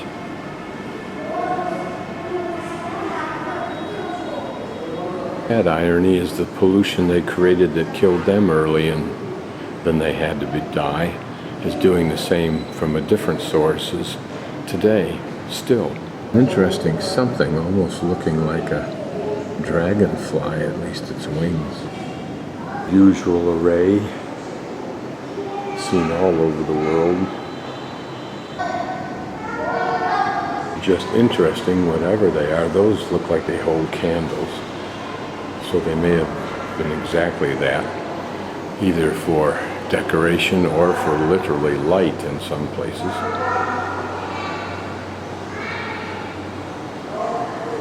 There's a certain prettiness to them in a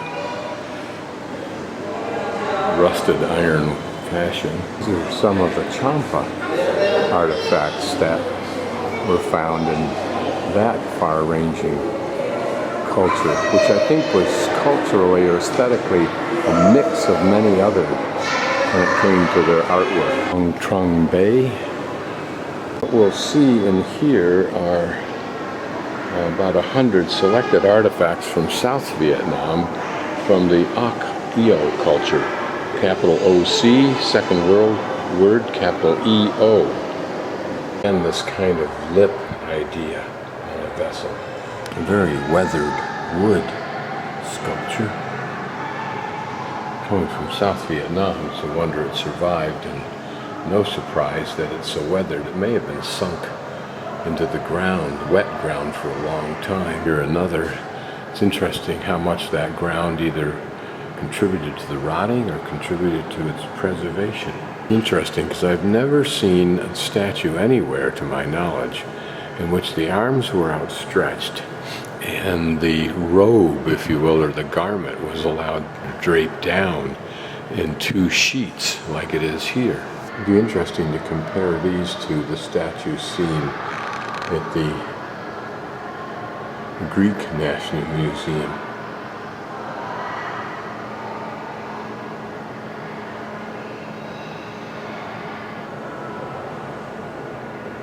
And look closely at this lips, this mouth. Is it smiling? Is it showing any emotion compared to the iconic smiles at some of the Greek statues. I could live long enough to answer the questions I've asked in my video. I know what these are, and it's too dark to read the sign. Curious. Cook pots over there, steaming pots, and these are the covers for the steaming pots. So apparently the hole obviously lets some of the moisture out. These are 3rd to 8th century coins.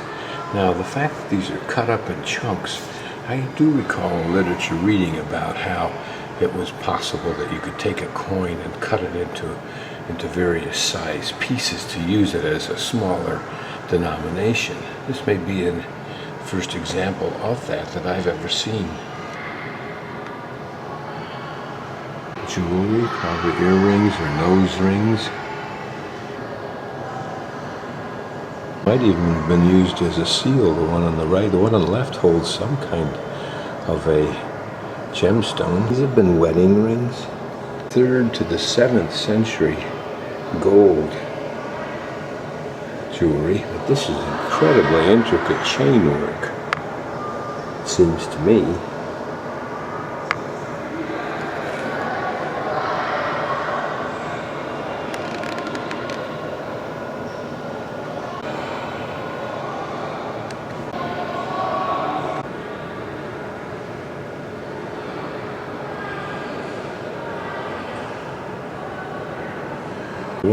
Those are bracelets, and these are just gold flowers. We get a depiction of some of the detail on the temples we've seen, but certainly could not identify. I don't even know where this one comes from, but we'll look at it closely. Notice those little niches have individuals carved into them.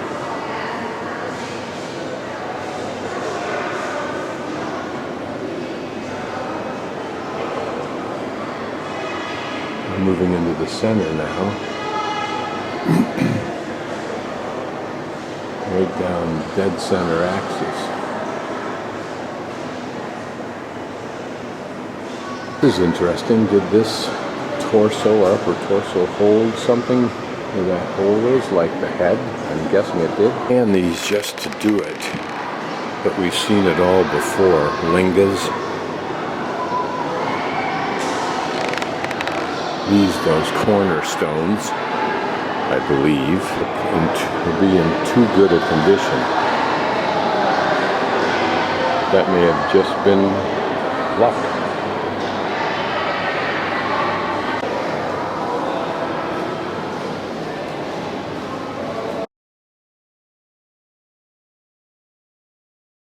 The square on which the Opera House is kind of a lovely, large, massive concrete structure type of square. The Hilton is appropriately situated nearby, and a very lovely and maintained floral park. And inside Hanoi prison, I walked by it earlier on, a week or so ago, saw the Maison Central and wondered what kind of a French exhibit was inside of here.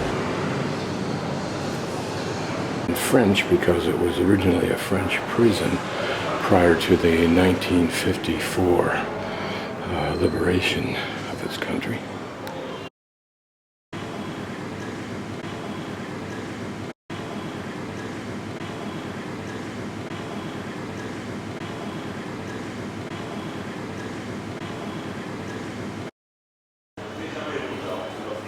And all the metal used in the prison was brought from France to be the highest quality as possible. Apparently on the site was a trade village called Fukan. They give a little bit of memory to these humble folks.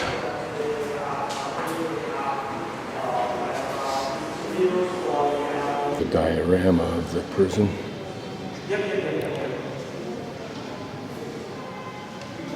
Here are substantial doors in this cavernous room. That cavernous. Like all these kinds of places, you can only imagine what went on here, and even then you can't really do it. E-stockade for keeping political male prisoners. squat toilets that were used, made out of cement. Here I am amongst all the tourists to show us how they lived here. It's interesting. It's interesting they only used 1 foot. Why used more than that? Nobody's going anywhere with this kind of hardware. So this depicts the same thing we just saw, except that here for some reason the men are not in their shackles. An important memento because it's the underground sewer that in 1945 some of the Vietnamese prisoners of the French escaped through and ultimately became, according to the interpreter sign, the leaders of the insurrection. Classic examples of torture.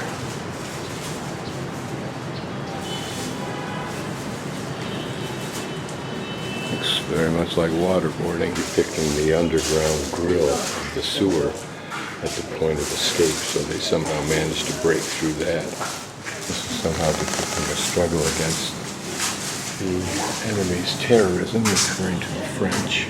Poses whether that's to clean them off or to maintain and discipline them, we don't know. Apparently depicting the clothes that were worn by prisoners. Miền Bắc là hậu phương lớn, vừa xây dựng vừa chỉ huy chiến đấu.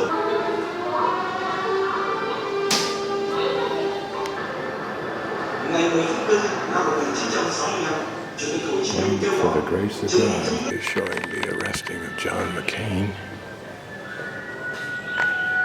on 26 October 1967. Presumably that's him there.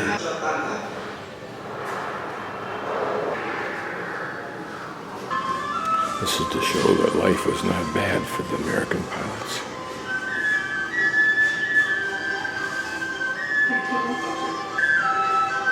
Với các vị khách không mời đến đất nước này trên những chiếc máy bay chứa đầy bom đạn.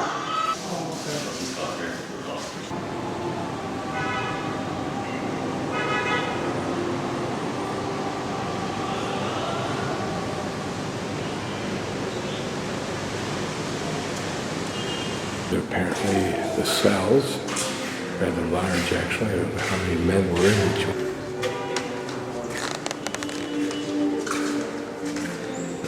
These were cells for women, obviously during the French occupation.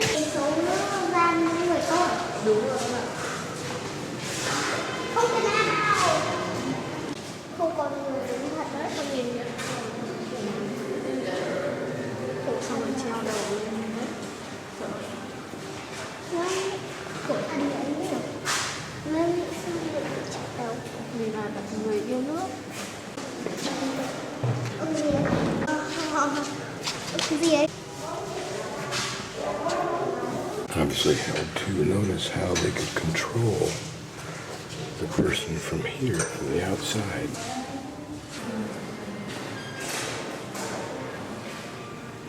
The electrical implements for the torturing of these women.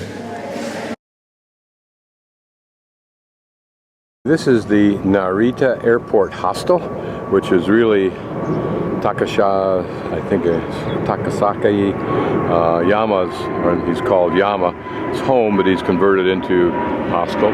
It's relatively near the airport, as you can tell. The airport's behind us, planes taking off over our left, and there's a little town down that direction. I'll show you a map in a moment. Japanese, everything neat and clean. It is so refreshing to get here after 3 months in Southeast Asia. The map that he gave me, and you look in the upper left-hand corner, you see where it says circled in red, hostel. We're going to walk down this curved road to the left of that. In a moment I'll show it to you, and work our way down here to the corner where it says something or other temple. And also an old traditional house apparently in the park. So that's our little plan for a little walk around today. Welcomed by Napa cabbage. I'm intrigued by the weirdest things, but here with these, whatever you call these, I can't remember, but on this almost totally rotted out trunk, and you can see how it's rotted out on the inside by termites and other kinds of critters. Huge stand of bamboo, probably just a native species here. Who own this property apparently have cleared this out a little bit so they can enjoy them a little bit more. Just getting a sense again of Japanese life. It's cherry blossom season. I think those are what those blossoms are. And they dot the ground occasionally. Little home site, isn't it? Look how nicely those trees are coiffed. The business is part of this, I think. Local cemetery. That business, I've walked into the forest, or what passes for that, and it looks like they've been harvesting out of it the bamboo, leaving new growth. But if you look subtly, you can see that there are terraces. There's one there. I'm standing on one right here, indicating this was all terraced at some point in its past, 50, 60, 100 years ago. I wonder how old this is and what its purpose was. Walkway here, driveway. So it's fields. May have been fields for a long, long time. I might have seen in Holland, but I don't know why. More of these figures had an intersection, but with a horse. They're Japanese. Similarly colored little statue. I don't know if it's the same theme or not. I'm coming from that direction. Outside the city hall. Okay, somehow I think this has something to do with where I'm trying to go. Shibuya Park Baseball Stadium. Yeah, so hopefully it's down a steep hill. Getting closer. It's part of Japan. It isn't hard to be in a very beautiful place.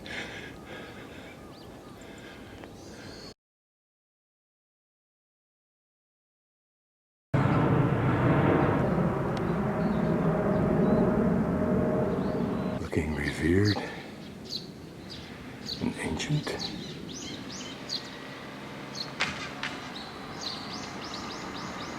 Very pretty flowering trees.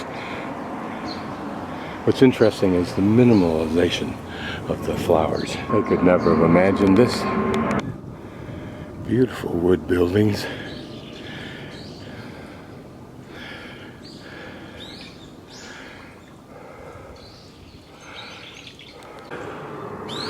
Look like giant baby cribs. A gong.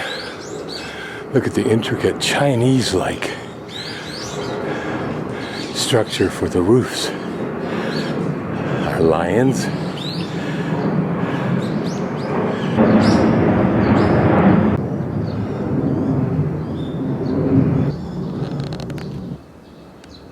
Let's take a closer look and notice how the detail is up above also on each of those different levels.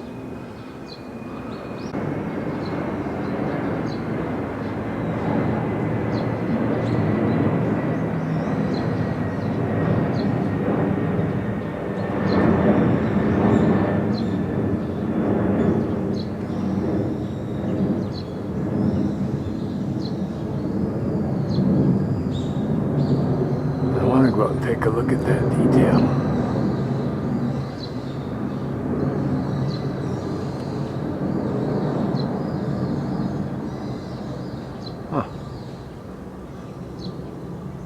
On the other side,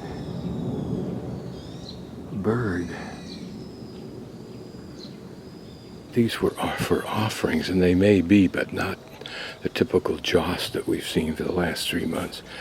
Because this is the inside. It's designed to either allow steam to rise up or something to fall down. I wonder what the significance of these sandals are. I wonder what the significance of these sandals is. Directly underneath what looks like either a toboggan that's pulled by something or a giant baby crib. Shoes? Closer look at our vines, then at these huge, what might have been entry lamps. Look at the intricate carving here.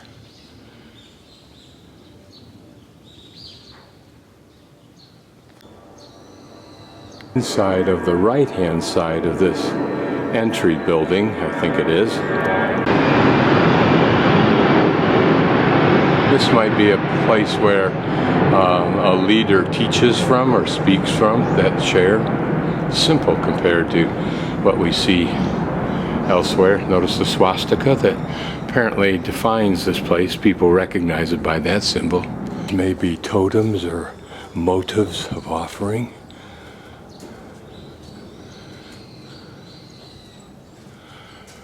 Notice similar kinds of notations up on the roof. They're plastered on like graffiti. Be sure are very old stelae. Whether they mark grave sites or not, I don't know. More totems on this next level, majestic level, that sets the stage for, I believe, the temple and whatever that large building is. Here the pagoda.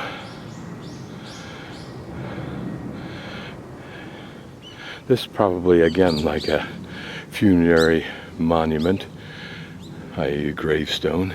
These two stone obelisks with the holes carved in them, and they don't line up. The holes, I mean. Here, a pretty little shrine. What a beautiful little gazebo this would make. Sorry for the irreverence, but this is where you ritualistically cleanse yourself.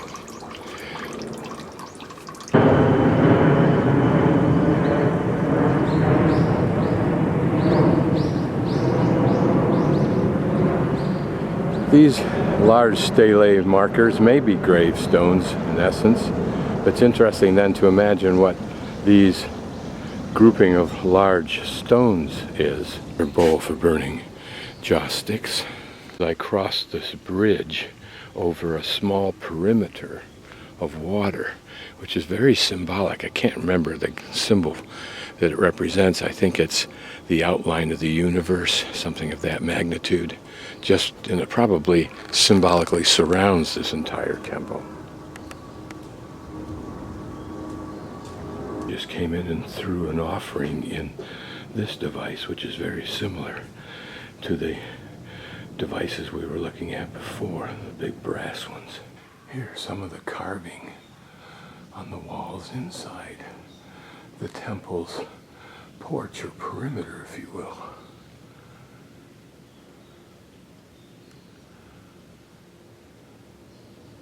And some of the artwork on this wood ceiling.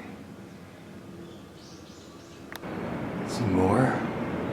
Again, probably depicting iconic scenes.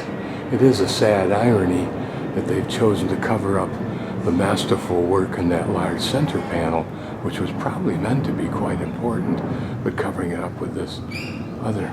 The temple is this pretty little flower-laden pathway to something I thought I didn't explore.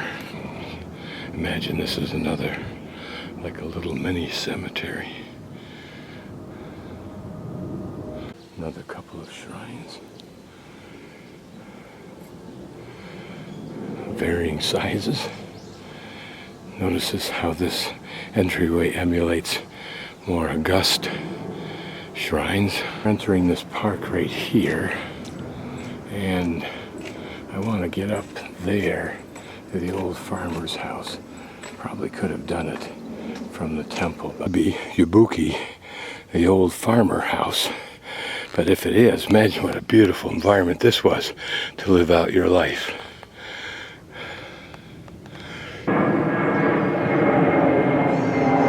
Was, and I'm guessing these old implements are an implication that it was the house.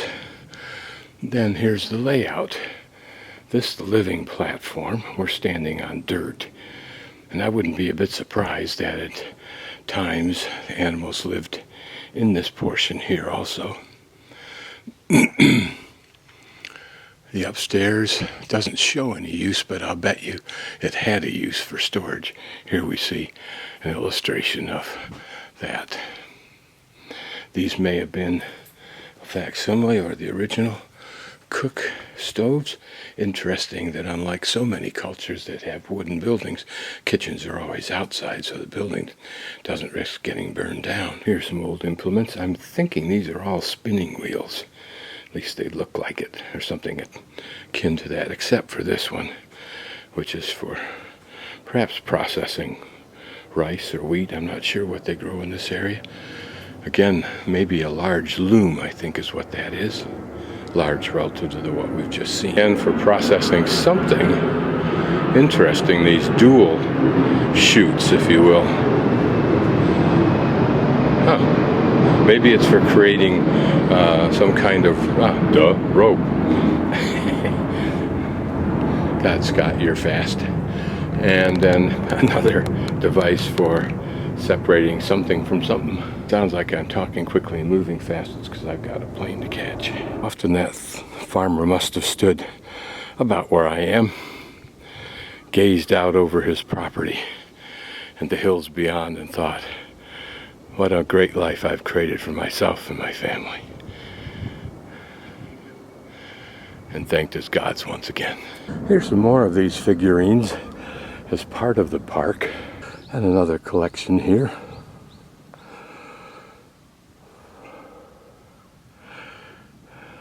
But these two look more like Dutch or Puritan or something along that line. Here an interesting bit of greenhouse farming with some kind of inner greenhouse, whether that's to protect against insects just as mesh or something, I don't know. Haven't seen it before. Figures in Japan, that's what you'd see. Here are another of these characters, and I'll bet you what they were is they marked out fields of different communities, co-ops, or families, or something like that.